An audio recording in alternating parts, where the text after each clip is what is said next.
ਰਾਮ ਸਰੂਪ ਪਣਖੀ ਦਾ novel ਕੋਠੇ ਖੜਕ ਸਿੰਘ ਦਾ ਤੀਸਰਾ ਭਾਗ 22ਵਾਂ ਅੰਕ। ਕਈ ਰਾਤ ਤੱਕ ਉਹ ਪੁਸ਼ਪਿੰਦਰ ਨੂੰ ਮਨਾਉਂਦੇ ਰਹੇ। ਘਰ 'ਚ ਪੂਰਾ ਤਣਾਅ ਸੀ। ਪੁਸ਼ਪਿੰਦਰ ਕਹਿ ਰਹੀ ਸੀ ਕਿ ਉਹ ਆਪਣੀ MA ਤਾਂ ਪੂਰੀ ਕਰ ਲਵੇ, ਹਾਲੇ ਵਿਆਹ ਨੂੰ ਕੀ ਹੈ, ਮੁੰਡੇ ਤਾਂ ਫਿਰ ਵੀ ਬਥੇਰੇ ਮਿਲ ਜਾਣਗੇ। ਹਰਦਿੱਤ ਸਿੰਘ ਤੇ ਦਿਆਲੋ ਜ਼ੋਰ ਦੇ ਰਹੇ ਸੀ ਕਿ ਅਜਿਹਾ ਸਲੱਗ ਮੁੰਡਾ ਮੁੜ ਕੇ ਨਹੀਂ ਮਿਲਣਾ। ਘਰ ਖਾਨਦਾਨ ਸਿਰੇ ਦਾ ਹੈ, MA ਕਰਕੇ ਕਿਹੜਾ ਉਹਨੇ ਕੋਈ ਨੌਕਰੀ ਕਰਨੀ ਹੈ। ਫਿਰ ਅਜਿਹਾ ਘਰ ਮਿਲੇ ਨਾ ਮਿਲੇ, ਉਹ ਪੜ੍ਹਾਈ ਨੂੰ ਵਿੱਚੇ ਛੱਡ ਕੇ ਪਿੰਡ ਆ ਜਾਏ ਤਾਂ ਜੋ ਵਿਆਹ ਦੀਆਂ ਤਿਆਰੀਆਂ ਕੀਤੀਆਂ ਜਾਣ। ਪੁਸ਼ਪਿੰਦਰ ਦਾ ਸਿਰ ਪਾਟ ਰਿਹਾ ਸੀ। ਪਿੰਡੇ ਨੂੰ ਕਣਸ ਵੀ ਹੋ ਗਈ। ਉਹਦਾ ਦਿਲ ਕਰਦਾ ਉਹ ਚਾਂਗਾ ਮਾਰ ਕੇ ਇਸ ਘਰੋਂ ਬਾਹਰ ਨਿਕਲ ਜਾਏ। ਤੇ ਫਿਰ ਉਹਨੇ ਇੱਕ ਹੋਰ ਹਥਿਆਰ ਵਰਤਿਆ ਕਿ ਉਹ FCI ਵਰਗੇ ਭ੍ਰਿਸ਼ਟ ਮਹਿਕਮੇ 'ਚ ਕੰਮ ਕਰਦੇ ਮੁੰਡੇ ਨਾਲ ਵਿਆਹ ਨਹੀਂ ਕਰਵਾਏਗੀ। ਉਹ ਕਹਿੰਦੀ ਇਹ ਤਾਂ ਕਦੇ ਵੀ ਫੜਿਆ ਜਾ ਸਕਦਾ ਤੇ ਡਿਸਮਿਸ ਹੋ ਜਾਊਗਾ, ਤੇ ਨਾਲੇ ਜਿਸ ਘਰ 'ਚ ਭ੍ਰਿਸ਼ਟਾਚਾਰ ਦਾ ਪੈਸਾ ਆਉਂਦਾ ਹੋਵੇ ਉੱਥੇ ਮੈਂ ਤਾਂ ਨਹੀਂ ਰਹਿ ਸਕਦੀ। ਹੱਕ ਦੀ ਕਮਾਈ ਹੋਵੇ ਚਾਹੇ ਥੋੜੀ ਹੋਵੇ। ਹਰਦਿੱਤ ਸਿੰਘ ਖਿੜਖੜਾ ਕੇ ਹੱਸ ਪਿਆ, ਕਹਿੰਦਾ ਲਓ ਸੁਣ ਲਓ ਬਈ ਬੀਬੀ ਰਾਣੀ ਦੀ ਗੱਲ ਹੈ ਨਾ, ਜਮਾ ਕਮਲੀ ਕੁੜੀ। ਅੱਜ ਦੇ ਯੁੱਗ 'ਚ ਹੱਕ ਦੀ ਕਮਾਈ ਕੌਣ ਗਿਣਦਾ? ਹੱਕ ਦੀ ਹੋਵੇ ਚਾਹੇ ਬੇਹੱਕ ਦੀ, ਸਹੁਰੀਏ ਪੈਸਾ ਬਣਨਾ ਚਾਹੀਦਾ, ਕਿਤੋਂ ਬਣੇ। ਮੈਨੂੰ ਤੂੰ ਇਹ ਦੱਸ ਵੀ ਕਿਹੜਾ ਮਹਿਕਮਾ ਹੈ ਜਿੱਥੇ ਰਿਸ਼ਵਤ ਨਹੀਂ, ਜਿੱਥੇ ਬੇਈਮਾਨੀ ਨਹੀਂ। ਤੇ ਫਿਰ ਹੱਸਿਆ। ਕਰਤੀ ਵੀ ਗਲਤੀ ਮੇਰੀ ਨੇ, ਚਾਹੇ ਕੁਛ ਕਹੀ ਜਾਓ, ਮੈਂ ਅਜੇ ਬਸ ਵਿਆਹ ਨਹੀਂ ਕਰਾਉਣਾ। ਇਸ ਮੁੰਡੇ ਨਾਲ ਤਾਂ ਜਮਾ ਹੀ ਮੇਰੀ ਗੱਲ ਨਾ ਤੋਰੋ। ਪੁਸ਼ਪਿੰਦਰ ਹੌਸਲਾ ਹਾਰ ਚੁੱਕੀ ਸੀ ਜਾਂ ਹੌਸਲਾ ਦਿਖਾ ਚੁੱਕੀ ਸੀ, ਇਹਦਾ ਪਤਾ ਸ਼ਾਇਦ ਕਿਸੇ ਨੂੰ ਨਹੀਂ ਹੋਏਗਾ। ਮਾਂ ਪਿਓ ਤਾਂ ਇਹੀ ਸਮਝ ਰਹੇ ਸੀ ਕਿ ਕੁੜੀ ਐਵੇਂ ਪੜ੍ਹਾਈ ਮਗਰ ਪਈ ਹੋਈ ਹੈ, ਖਹਿੜਾ ਕਰਾਂਗੇ ਤਾਂ ਆਪੇ ਚੁੱਕ ਲਿਆਏਗੀ ਆਪਣਾ ਬੁਰੀਆ ਬਿਸਤਰਾ ਪਟਿਆਲੇ ਤੋਂ। ਹੋਰ ਤੈਨੂੰ ਘਰ ਬਿਠਾ ਕੇ ਥੋੜਾ ਰੱਖਣਾ, ਕਦੋਂ ਦੇ ਕੁੱਤੇ ਵਾਂਗੂ ਭੌਂਕੀ ਜਾਂਦੇ ਆ। ਇੱਕ ਤਾਂ ਖਾਨੇ ਬੜੇ। ਦਿਆਲੂ ਨੇ ਗੱਲ ਮੁਕਾਈ ਤੇ ਸਭ ਨੂੰ ਸੌਂ ਜਾਣ ਲਈ ਆਖ ਦਿੱਤਾ। ਬੁਸਿਆ ਮੂੰਹ ਲੈ ਕੇ ਪੁਸ਼ਪਿੰਦਰ ਤੜਕੇ ਪਹਿਲੀ ਬੱਸ ਪਟਿਆਲੇ ਨੂੰ ਚਲੀ ਗਈ। ਜਾਂਦੀ ਹੋਈ ਨੇ ਪੈਸਾ ਕੋਈ ਨਹੀਂ ਮੰਗਿਆ, ਉਂਝ ਉਸ ਕੋਲ ਪੈਸੇ ਪਹਿਲਾਂ ਹੀ ਬਥੇਰੇ ਸੀ। ਪਟਿਆਲੇ ਯੂਨੀਵਰਸਿਟੀ ਕੈਂਪਸ ਦੀ ਬੈਂਕ 'ਚ ਉਹਦਾ ਆਪਣਾ ਅਕਾਊਂਟ ਖੋਲ੍ਹਿਆ ਹੋਇਆ ਸੀ। ਵਾਧੂ ਪੈਸੇ ਉੱਥੇ ਜਮ੍ਹਾਂ ਕਰਵਾ ਕੇ ਰੱਖਦੀ, ਜਿੰਨਿਆਂ ਦੀ ਲੋੜ ਹੁੰਦੀ ਕਢਵਾ ਲੈਂਦੀ। ਪਟਿਆਲੇ ਜਾ ਕੇ ਪੁਸ਼ਪਿੰਦਰ ਨੇ ਨਸੀਬ ਨੂੰ ਚਿੱਠੀ ਲਿਖੀ, ਦੱਸਿਆ ਕਿ ਮਹਿਮਾ ਸਰਕਾਰੀ ਤੋਂ ਉਹਦੇ ਲਈ ਮੁੰਡਾ ਦੇਖ ਲਿਆ ਗਿਆ। ਸਾਰੀ ਗੱਲ ਪੱਕ ਠੱਕ ਹੋ ਗਈ ਹੈ। ਉਹ ਵੀ ਉਸ ਮੁੰਡੇ ਨੂੰ ਪਸੰਦ ਹੈ। ਮੁੰਡਾ ਬੇਬੇ ਬਾਪੂ ਨੂੰ ਪੂਰਾ ਜੱਚ ਗਿਆ। ਘਰ ਦੇ ਉਹਦੀ ਪੜ੍ਹਾਈ ਵਿੱਚੇ ਛਡਾਉਣ ਲਈ ਜ਼ੋਰ ਪਾ ਰਹੇ ਆ। ਜ਼ੋਰ ਕੀ, ਛੁਡਾਈ ਦੇਣਗੇ। ਤੇ ਗਾਂ ਪੁਸ਼ਪਿੰਦਰ ਨੇ ਲਿਖਿਆ ਹੈ ਕਿ ਜੇ ਜ਼ਰਾ ਜਿੰਨੀ ਵੀ ਕੁਤਾਹੀ ਹੁਣ ਉਹਨਾਂ ਕੋਲੋਂ ਵਰਤੀ ਗਈ ਤਾਂ ਫਿਰ ਵੇਲਾ ਹੱਥ ਨਹੀਂ ਆਉਣਾ। ਨਸੀਬ ਛੁੱਟੀ ਲੈ ਕੇ ਫਟਾਫਟ ਪਟਿਆਲੇ ਆ ਜਾਵੇ, ਉਹਨੂੰ ਉੱਥੋਂ ਲੈ ਜਾਵੇ। ਕਲਕੱਤੇ ਪਹੁੰਚ ਕੇ ਹੀ ਅਗਲਾ ਪ੍ਰੋਗਰਾਮ ਸੋਚਿਆ ਜਾਏਗਾ। ਨਸੀਬ ਨੇ ਚਿੱਠੀ ਪੜ੍ਹੀ ਤਾਂ ਉਹਨੂੰ ਹੱਥਾਂ ਪੈਰਾਂ ਦੀ ਪੈ ਗਈ। ਉਹ ਕਈ ਦਿਨਾਂ ਤੋਂ ਪੁਸ਼ਪਿੰਦਰ ਦੀ ਚਿੱਠੀ ਉਡੀਕ ਰਿਹਾ ਸੀ। ਪਿਆਰੀ ਪਿਆਰੀ ਉਡੀਕ। ਉਹ ਕਿੰਨਾ ਵਧੀਆ ਖੱਤ ਲਿਖਦੀ ਹੈ, ਪੜ੍ਹ ਕੇ ਸਵਾਦ ਹੀ ਤਾਂ ਆ ਜਾਂਦਾ। ਖੱਤ ਦੀ ਉਡੀਕ ਖੱਤ ਨਾਲੋਂ ਵੀ ਚੰਗੀ ਲੱਗਦੀ। ਆਨੰਦ ਦੀ ਇੱਕ ਗੁੰਮਸੁੰਮ ਅਵਸਥਾ 'ਚ ਚੁੱਪਚਾਪ ਫਿਰਦਾ ਰਹਿੰਦਾ। ਬੈਂਕ ਦੇ ਕਾਗਜ਼ ਵੀ ਉਹਨੂੰ ਪੁਸ਼ਪਿੰਦਰ ਦੀਆਂ ਚਿੱਠੀਆਂ ਜਾਪਦੇ, ਜਿਵੇਂ ਕਾਗਜ਼ਾਂ 'ਚ ਹੀ ਜਾਨ ਹੋਵੇ। ਫੜਾਉਂਦੇ, ਗੱਲਾਂ ਕਰਦੇ। ਉਹਦਾ ਕੋਈ ਸਾਥੀ ਕਰਮਚਾਰੀ ਉਹਨੂੰ ਬੁਲਾਉਂਦਾ ਤਾਂ ਡੂੰਘਾ ਬੋਲ ਕੱਢਦਾ, ਜਿਵੇਂ ਆਵਾਜ਼ ਖੂਹ 'ਚੋਂ ਆਉਂਦੀ ਹੋਵੇ। ਆਪਣੀ ਆਵਾਜ਼ ਹੀ ਉਹਨੂੰ ਗੂੰਜਦੀ ਪ੍ਰਤੀਤ ਹੁੰਦੀ। ਕਿਹੋ ਜਿਹਾ ਆਨੰਦਮਈ ਅਵਸਥਾ ਹੁੰਦੀ ਹੈ ਕਿਸੇ ਦੇ ਖੱਤ ਦੀ ਉਡੀਕ ਦੀ। ਖੱਤ ਪੜ੍ਹਨ ਉਪਰੰਤ ਨਸ਼ੇ ਦਾ ਇੱਕ ਲੋਰ ਜਿਹਾ ਤੇ ਇਹ ਅਹਿਸਾਸ ਕਿ ਦੁਨੀਆ 'ਚ ਉਹਦਾ ਕੋਈ ਕਿੰਨਾ ਆਪਣਾ ਹੈ। ਪਰ ਇਹ ਚਿੱਠੀ ਉਹਨੇ ਪੜ੍ਹੀ ਤਾਂ ਜਿਵੇਂ ਉਹਦੇ ਮੱਥੇ 'ਚ ਕਿਸੇ ਨੇ ਹਥੌੜੇ ਦੀ ਸੱਟ ਟੱਕ ਕਰਕੇ ਮਾਰੀ ਹੋਵੇ। ਉਹ ਕਿਹੜੇ ਵੇਲੇ ਭੱਜਿਆ ਪਟਿਆਲੇ ਜਾਵੇ, ਆਪਣੀ ਪੁਸ਼ਪਿੰਦਰ ਨੂੰ ਆਪਣੇ ਖੰਭਾਂ ਹੇਠ ਛੁਪਾ ਕੇ ਮੁੜ ਕਲਕੱਤੇ ਆਵੇ। ਅਜੇ ਤਾਂ ਉਹਦਾ ਪ੍ਰੋਬੇਸ਼ਨ ਪੀਰੀਅਡ ਹੀ ਚੱਲ ਰਿਹਾ ਸੀ। ਕੱਚੀ ਨੌਕਰੀ ਸੀ, ਬਹੁਤੇ ਦਿਨਾਂ ਦੀ ਛੁੱਟੀ ਮਿਲਣੀ ਮੁਸ਼ਕਿਲ ਸੀ। ਉਹਨੇ ਸੋਚਿਆ ਇੰਨੇ ਦਿਨ ਕਿਹੜੇ ਲੱਗਣਗੇ। ਪਟਿਆਲੇ ਜਾਣਾ ਹੈ, ਪੁਸ਼ਪਿੰਦਰ ਨੂੰ ਲੈ ਕੇ ਮੁੜ ਆਉਣਾ। ਜਾਣਾ ਆਉਣ ਦੀ ਤਾਂ ਗੱਲ ਹੈ, ਉਹਨੇ 4 ਦਿਨਾਂ ਦੀ ਛੁੱਟੀ ਲੈ ਲਈ। ਇੱਕ ਵਿੱਚ ਐਤਵਾਰ ਰਲ ਜਾਣਾ ਸੀ, ਇੱਕ ਛੁੱਟੀ ਹੋਰ ਬੈਂਕ ਵੱਲੋਂ ਵੀ ਵਿੱਚ ਪੈਂਦੀ ਸੀ। ਇੰਨੇ ਦਿਨਾਂ 'ਚ ਤਾਂ ਬੰਦਾ ਕੀ ਦਾ ਕੀ ਕਰਕੇ ਮੁੜ ਆਵੇ। ਉਹਨੇ ਉਸੇ ਸ਼ਾਮ ਦੀ ਇੱਕ ਗੱਡੀ ਫੜ ਲਈ। ਤੀਜੇ ਦਿਨ ਪਟਿਆਲੇ ਪਹੁੰਚ ਗਿਆ। ਯੂਨੀਵਰਸਿਟੀ ਹੀ ਸਿੱਧਾ ਗਿਆ। ਹੋਸਟਲ ਜਾ ਕੇ ਪੁਸ਼ਪਿੰਦਰ ਨੂੰ ਲੱਭਿਆ। ਉਹਦੇ ਕਮਰੇ ਨੂੰ ਤਾਂ ਜਿੰਦਾ ਲੱਗਿਆ ਸੀ। ਦੂਜੀਆਂ ਕੁੜੀਆਂ ਤੋਂ ਪਤਾ ਲੱਗਿਆ ਕਿ ਪੁਸ਼ਪਿੰਦਰ ਨੂੰ ਤਾਂ ਉਹਦਾ ਛੋਟਾ ਭਰਾ ਆ ਕੇ ਲੈ ਗਿਆ। ਦੱਸ ਕੇ ਨਹੀਂ ਗਈ, ਪਤਾ ਨਹੀਂ ਕਦੋਂ ਮੁੜੂਗੀ। ਸ਼ਾਇਦ 2-4 ਦਿਨ ਲਾ ਕੇ ਆਵੇ। ਨਸੀਬ ਦਾ ਹੌਕਾ ਨਿਕਲ ਗਿਆ। ਸਾਥੀ ਕੁੜੀਆਂ ਉਹਦੇ ਮੂੰਹ ਵੱਲ ਝਾਕੀ ਜਾ ਰਹੀਆਂ ਸੀ ਕਿਸੇ ਨੇ ਨਹੀਂ ਪੁੱਛਿਆ ਕਿ ਉਹ ਕੌਣ ਹੈ, ਕਿੱਥੋਂ ਆਇਆ। ਆਪਣਾ ਜਿਹਾ ਮੂੰਹ ਲੈ ਕੇ ਯੂਨੀਵਰਸਿਟੀ ਕੈਂਪਸ ਤੋਂ ਬਾਹਰ ਆਇਆ ਤੇ ਗੇਟ ਅੱਗੇ ਇੱਕ ਚਾਹ ਦੀ ਦੁਕਾਨ ਤੇ ਬੈਂਚ ਤੇ ਬੈਠ ਕੇ ਸ਼ਹਿਰ ਨੂੰ ਜਾਣ ਵਾਲੀ ਕਿਸੇ ਬੱਸ ਦੀ ਉਡੀਕ ਕਰਨ ਲੱਗਿਆ। ਬੱਸਾਂ ਆਉਂਦੀਆਂ ਬਗੈਰ ਰੁਕਿਆਂ ਸਿੱਧੀਆਂ ਨਿਕਲ ਜਾਂਦੀਆਂ। ਨਸੀਬ ਸੋਚ ਰਿਹਾ ਸੀ ਕਿ ਉਹਦੇ ਨਸੀਬਾਂ 'ਚ ਪੁਸ਼ਪਿੰਦਰ ਕਿੱਥੇ। ਸਮਾਂ ਉਹਦੀ ਇੰਤਜ਼ਾਰ ਨਹੀਂ ਕਰੇਗਾ। ਇਦਾਂ ਹੀ ਉਹਦੀ ਜ਼ਿੰਦਗੀ ਦੀ ਬੱਸ ਵੀ ਕਿਸੇ ਦਿਨ ਬਗੈਰ ਰੁਕਿਆਂ ਸਿੱਧੀ ਨਿਕਲ ਜਾਏਗੀ ਤੇ ਉਹ ਫਜ਼ੂਲ ਦੀ ਇੰਤਜ਼ਾਰ ਕਰਦਾ ਰਹਿ ਜਾਏਗਾ। ਪਰ ਨਹੀਂ, ਇੰਜ ਨਹੀਂ ਹੋ ਸਕਦਾ। ਉਹਦੇ ਮਨ ਨੇ ਗਵਾਹੀ ਦਿੱਤੀ, ਉਹਦੀ ਪੁਸ਼ਪਿੰਦਰ ਜਦੋਂ ਉਹਦੇ ਨਾਲ ਹੈ ਤਾਂ ਸਮਾਂ ਵੀ ਉਹਦੇ ਨਾਲ ਹੈ, ਜ਼ਮਾਨਾ ਉਹਦੇ ਨਾਲ ਹੈ, ਉਹਦਾ ਵਿਸ਼ਵਾਸ ਉਹਦੇ ਨਾਲ ਹੈ। ਜ਼ਿੰਦਗੀ ਜ਼ਰੂਰ ਹੀ ਉਹਦੇ ਲਈ ਵਫਾਦਾਰ ਸਾਬਤ ਹੋਏਗੀ। ਇੱਕ ਦ੍ਰਿੜ ਵਿਸ਼ਵਾਸ ਮਨ 'ਚ ਲੈ ਕੇ ਜ਼ਿੰਦਗੀ ਦੀ ਸੜਕ ਉੱਤੇ ਉਹਦੇ ਲਈ ਬੇਡਰ, ਨਿਝੱਕ ਤੇ ਅਡੋਲ ਤੁਰਦੇ ਰਹਿਣਾ ਲਾਜ਼ਮੀ ਹੈ। ਇੱਕ ਬੱਸ ਯੂਨੀਵਰਸਿਟੀ ਸਟਾਪ ਉੱਤੇ ਰੁਕੀ। ਉਹ ਚੜ੍ਹ ਗਿਆ। ਉਹਨੇ ਘੜੀ ਦੇਖੀ, ਸ਼ਾਇਦ ਉਹਨੂੰ ਬਰਨਾਲੇ ਤੱਕ ਦੀ ਕੋਈ ਸਿੱਧੀ ਬੱਸ ਮਿਲ ਸਕਦੀ ਹੋਵੇ ਤੇ ਫਿਰ ਉਹ ਕਿਵੇਂ ਨਾ ਕਿਵੇਂ ਧੁਰ ਪਿੰਡ ਪਹੁੰਚ ਸਕੇ। ਅੱਜ ਕੋਠੀ ਪਹੁੰਚ ਜਾਵੇ, ਕਿੰਨੀ ਵੀ ਰਾਤ ਪੈ ਜਾਏ। ਪਟਿਆਲੇ ਬੱਸ ਸਟੈਂਡ ਤੇ ਬੱਸ ਤਿਆਰ ਖੜੀ ਸੀ। ਉਹਨੇ ਸੰਗਰੂਰ ਤੱਕ ਜਾਣਾ ਸੀ। ਉਹ ਬੈਠ ਗਿਆ। ਸੰਗਰੂਰ ਜਾ ਕੇ ਬਰਨਾਲੇ ਵਾਲੀ ਬੱਸ ਵੀ ਤੁਰਤ ਮਿਲ ਗਈ। ਬਰਨਾਲੇ ਤੋਂ ਸਲਾਬਤਪੁਰ ਵਾਸਤੇ ਉਹਨੂੰ ਆਖਰੀ ਬੱਸ ਮਿਲੀ। ਉਹਨੇ ਸੋਚਿਆ, ਚੱਲ ਸਲਾਬਤਪੁਰ ਤਾਂ ਪਹੁੰਚੀ, ਉੱਥੇ ਜਾ ਕੇ ਸ਼ਾਇਦ ਕੋਈ ਬੱਸ ਮਿਲ ਜਾਏ, ਨਹੀਂ ਤਾਂ ਹੋਰ ਕੋਈ ਹੀਲਾ ਬਣ ਜਾਏਗਾ। ਸਲਾਬਤਪੁਰ ਤੇ ਬੱਸ ਅੱਡੇ ਤੇ ਬੈਠਾ ਉਹ ਕਿਸੇ ਟਰੱਕ, ਟਰੈਕਟਰ, ਟਰਾਲੀ ਜਾਂ ਟੈਂਪੂ ਨੂੰ ਉਡੀਕਣ ਲੱਗਿਆ। ਬੱਸ ਤਾਂ ਕੋਈ ਜਾਣੀ ਨਹੀਂ ਸੀ। ਇੱਧਰੋਂ ਉੱਧਰੋਂ ਆਉਣ ਵਾਲੀਆਂ ਸਭ ਆਖਰੀ ਬੱਸਾਂ ਜਾ ਚੁੱਕੀਆਂ ਸੀ। ਫਿਰ ਵੀ ਉਹਨੂੰ ਆਸ ਸੀ ਕਿ ਕੋਈ ਚੀਜ਼ ਤਾਂ ਆਵੇਗੀ ਜਿਹੜਾ ਉਹਨੂੰ ਭਾਈ ਰੂਪੇ ਤੱਕ ਪਹੁੰਚਾ ਦੇਵੇ। ਉਹ ਇੰਨੀ ਵਾਟ ਕੱਟ ਆਇਆ, ਹੁਣ ਤਾਂ ਭਾਈ ਰੂਪਾ ਆ ਖੜਾ ਹੈ। ਇੱਥੋਂ ਤਾਂ ਚਾਹੇ ਉਹ ਪੈਰੀਂ ਤੁਰ ਕੇ ਭਾਈ ਰੂਪੇ ਪਹੁੰਚ ਜਾਏ। ਫੇਰ ਗਾਂ ਕੋਠੇ ਖੜਕ ਸਿੰਘ, ਅੱਧੀ ਰਾਤ ਤੱਕ ਤਾਂ ਕੋਠੀ ਪਹੁੰਚ ਹੀ ਸਕਦਾ ਹੈ। ਆਹ ਖੜੇ ਨੇ ਕੋਠੇ ਖੜਕ ਸਿੰਘ। ਉਹਦੀਆਂ ਪਤਲੀਆਂ ਥੱਲੇ ਕੋਈ ਅੱਗ ਮੱਚ ਉੱਠੀ। ਉਹ ਚਾਹੁੰਦਾ ਸੀ ਛੇਤੀ ਜਾ ਕੇ ਆਪਣੀ ਪੁਸ਼ਪਿੰਦਰ ਦਾ ਮੂੰਹ ਦੇਖੇ। ਕੀ ਪਤਾ ਉਹ ਕਿਸ ਹਾਲ 'ਚ ਹੋਏਗੀ। ਮਕਤਲ ਵਿੱਚ ਤਾਂ ਪਹੁੰਚ ਹੀ ਚੁੱਕੀ ਹੈ। ਸ਼ਾਇਦ ਹਾਲੇ ਜ਼ਬਾਹ ਨਾ ਕੀਤਾ ਗਿਆ ਹੋਵੇ। ਉਹ ਜ਼ਬਾਹ ਹੋ ਗਈ ਤਾਂ ਉਹਦਾ ਆਪਣਾ ਵੀ ਕੀ ਰਹਿ ਜਾਏਗਾ ਇਸ ਦੁਨੀਆ 'ਚ। ਉਹ ਖੁਦ ਬਖੁਦ ਹੀ ਜ਼ਬਾਹ ਹੋ ਜਾਏਗਾ। ਨਸੀਬ ਨੇ ਪੱਕੀ ਧਾਰੀ ਹੋਈ ਸੀ ਕਿ ਉਹ ਵਾਹ ਲੱਗਦੀ ਪੁਸ਼ਪਿੰਦਰ ਨੂੰ ਮਕਤਲ ਦੀ ਹੋਣੀ ਨਹੀਂ ਭੋਗਣ ਦੇਗਾ। ਉਹਨਾਂ ਦਾ ਰੱਬ ਵੇਚਿਆ ਤਾਂ ਨਹੀਂ ਹੋਇਆ। ਆਖਰ ਉਹਨਾਂ ਦਾ ਵੀ ਕੋਈ ਵਜੂਦ ਹੈ। ਉਹ ਵੀ ਤਾਂ ਇਸੇ ਸਮਾਜ ਦੇ ਭਾਗੀਦਾਰ ਨੇ। ਇਸ ਸਮਾਜ ਤੋਂ ਕੁਝ ਲੈਣਾ ਚਾਹੁੰਦੇ ਆ। ਇਸ ਸਮਾਜ ਨੂੰ ਕੁਝ ਬਣ ਕੇ ਵੀ ਦਿਖਾ ਦੇਣਗੇ। ਉਹਨਾਂ ਦੀ ਮੁਹੱਬਤ ਸਾਹਮਣੇ ਹਰਦਿਤ ਸਿੰਘ ਦੀ ਜ਼ਮੀਨ ਜਾਇਦਾਦ ਕੀ ਰੋੜਾ ਅਟਕਾ ਸਕਦੀ ਹੈ। ਜਾਤ ਬਰਾਦਰੀ ਵੀ ਅੱਜ ਦੇ ਜ਼ਮਾਨੇ 'ਚ ਕੀ ਚੀਜ਼ ਹੈ। ਇਹ ਤਾਂ ਪੁਰਾਣੇ ਸਮਿਆਂ ਦੀਆਂ ਗੱਲਾਂ ਨੇ। ਹੁਣ ਜਾਤ ਪਾਤ ਨੂੰ ਕੌਣ ਪੁੱਛਦਾ। ਜ਼ਮਾਨਾ ਕਿੰਨਾ ਗਾਂਹ ਲੰਘ ਆਇਆ। ਆਦਮੀ ਚੰਦ ਤੇ ਪਹੁੰਚ ਗਿਆ। ਪੁਰਾਣੇ ਭਰਮ ਟੁੱਟਦੇ ਜਾ ਰਹੇ ਆ। ਅਖੀਰ ਉਹ ਬੇਆਸ ਹੋ ਕੇ ਪੈਰੀਂ ਤੁਰਨ ਦੀਆਂ ਤਿਆਰੀਆਂ ਕਰ ਰਿਹਾ ਸੀ ਕਿ ਦੁਕਾਨ ਤੋਂ ਇੱਕ ਕੱਪ ਚਾਹ ਦਾ ਤਿੱਖਾ ਜਿਹਾ ਬਣਵਾ ਕੇ ਪੀ ਲਿਆ। ਘੜੀ ਦੇਖੀ, ਅੰਦਾਜ਼ਾ ਲਾਇਆ ਕਿ ਉਹ ਤੇਜ਼ ਤੁਰੇ ਤਾਂ ਕੋਠੇ ਖੜਕ ਸਿੰਘ ਪਹੁੰਚਣ ਤੱਕ 3 ਘੰਟਿਆਂ ਤੋਂ ਵੱਧ ਦਾ ਸਮਾਂ ਨਹੀਂ ਲੱਗੇਗਾ। ਇੱਕ ਟਰੈਕਟਰ ਟਰਾਲੀ ਰੱਬ ਦੀ ਰਜ਼ਾ ਨਾਲ ਹੀ ਕਿੱਧਰੋਂ ਆ ਗਈ। ਬਰਨਾਲੇ ਵੱਲੋਂ ਆਈ ਸੀ। ਅੱਡੇ ਤੇ ਆ ਕੇ ਉਹਨਾਂ ਨੇ ਟਰੈਕਟਰ ਬੰਦ ਕਰ ਲਿਆ। ਟਰੈਕਟਰ ਦਾ ਮੂੰਹ ਭਾਈ ਰੂਪੇ ਵੱਲ ਸੀ। ਸਾਫ਼ ਸੀ ਕਿ ਉਹਨਾਂ ਨੇ ਉੱਧਰ ਹੀ ਕਿਧਰੇ ਕਿਸੇ ਪਿੰਡ ਜਾਣਾ ਹੋਏਗਾ। ਟਰਾਲੀ 'ਚ 10-12 ਬੁੜੀਆਂ ਤੇ 4-5 ਬੰਦੇ ਸੀ। ਟਰਾਲੀ 'ਚੋਂ ਉਤਰ ਕੇ ਸਾਰੇ ਪੰਪ ਦਾ ਪਾਣੀ ਪੀਣ ਲੱਗੇ। ਕਿਤੋਂ ਦੂਰੋਂ ਆਏ ਲੱਗਦੇ ਸੀ। ਕੋਲ ਜਾ ਕੇ ਇੱਕ ਬੰਦੇ ਤੋਂ ਨਸੀਬ ਨੇ ਪੁੱਛਿਆ ਕਿ ਉਹਨਾਂ ਨੇ ਕਿੱਥੇ ਜਾਣਾ। ਬੁੜਾ ਕਹਿੰਦਾ, ਮਕਾਨ ਜਾ ਕੇ ਆਏ ਆ ਸ਼ੇਰਾ। ਜਾਣਾ ਤਾਂ ਬਸ ਆ ਸੇਲ ਬਰਾ ਹੈ, ਹੁਣੇ ਪਹੁੰਚ ਜਾਂਦੇ ਆ। ਕਿਹੜੇ ਵੇਲਿਆਂ ਤੋਂ ਤੁਰੇ ਹੋਏ ਆ, ਆਹ ਵੇਲਾ ਹੋ ਗਿਆ, ਦੇਖ ਲੈ। ਕਿੱਥੇ ਗਏ ਸੀ ਮਕਾਨ? ਗੱਲ ਚਲਾਉਣ ਲਈ ਨਸੀਬ ਨੇ ਪੁੱਛ ਲਿਆ। ਅਲਕੜੀ ਗਏ ਸੀ ਭਾਈ, ਮੁੰਡਾ ਗੁਜ਼ਰ ਗਿਆ। ਐਡਾ ਗੱਭਰੂ ਸੀ, 6 ਫੁੱਟਾ ਜਵਾਨ। ਦੋਤਾ ਸੀ ਭਾਈ ਸਾਡਾ। ਅੱਛਾ, ਉਹ ਜਾਣੇ। ਤੇ ਫਿਰ ਬੁੜੇ ਨੇ ਪੁੱਛਿਆ, ਤੂੰ ਭਾਈ ਕਿੱਥੇ ਨੇ ਚੁੱਬਰਾ ਘਰ ਤੇਰੇ? ਮੈਂ ਤਾਂ ਬਾਬਾ ਕੋਠੀ ਜਾਣਾ ਹੈ। ਬੱਸਾਂ ਬੁੱਸਾਂ ਸਭ ਨਿਕਲ ਗਈਆਂ, ਕੋਈ ਟਰੱਕ ਵੀ ਨਹੀਂ ਗਿਆ ਇੱਧਰ ਨੂੰ। ਫੇਰ ਕੀ ਆ, ਅਸੀਂ ਕੋਠਿਆਂ ਵਿੱਚ ਦੀ ਹੋਈ ਜਾਵਾਂਗੇ, ਬਹਿ ਜਾ ਸਾਡੇ ਨਾਲ।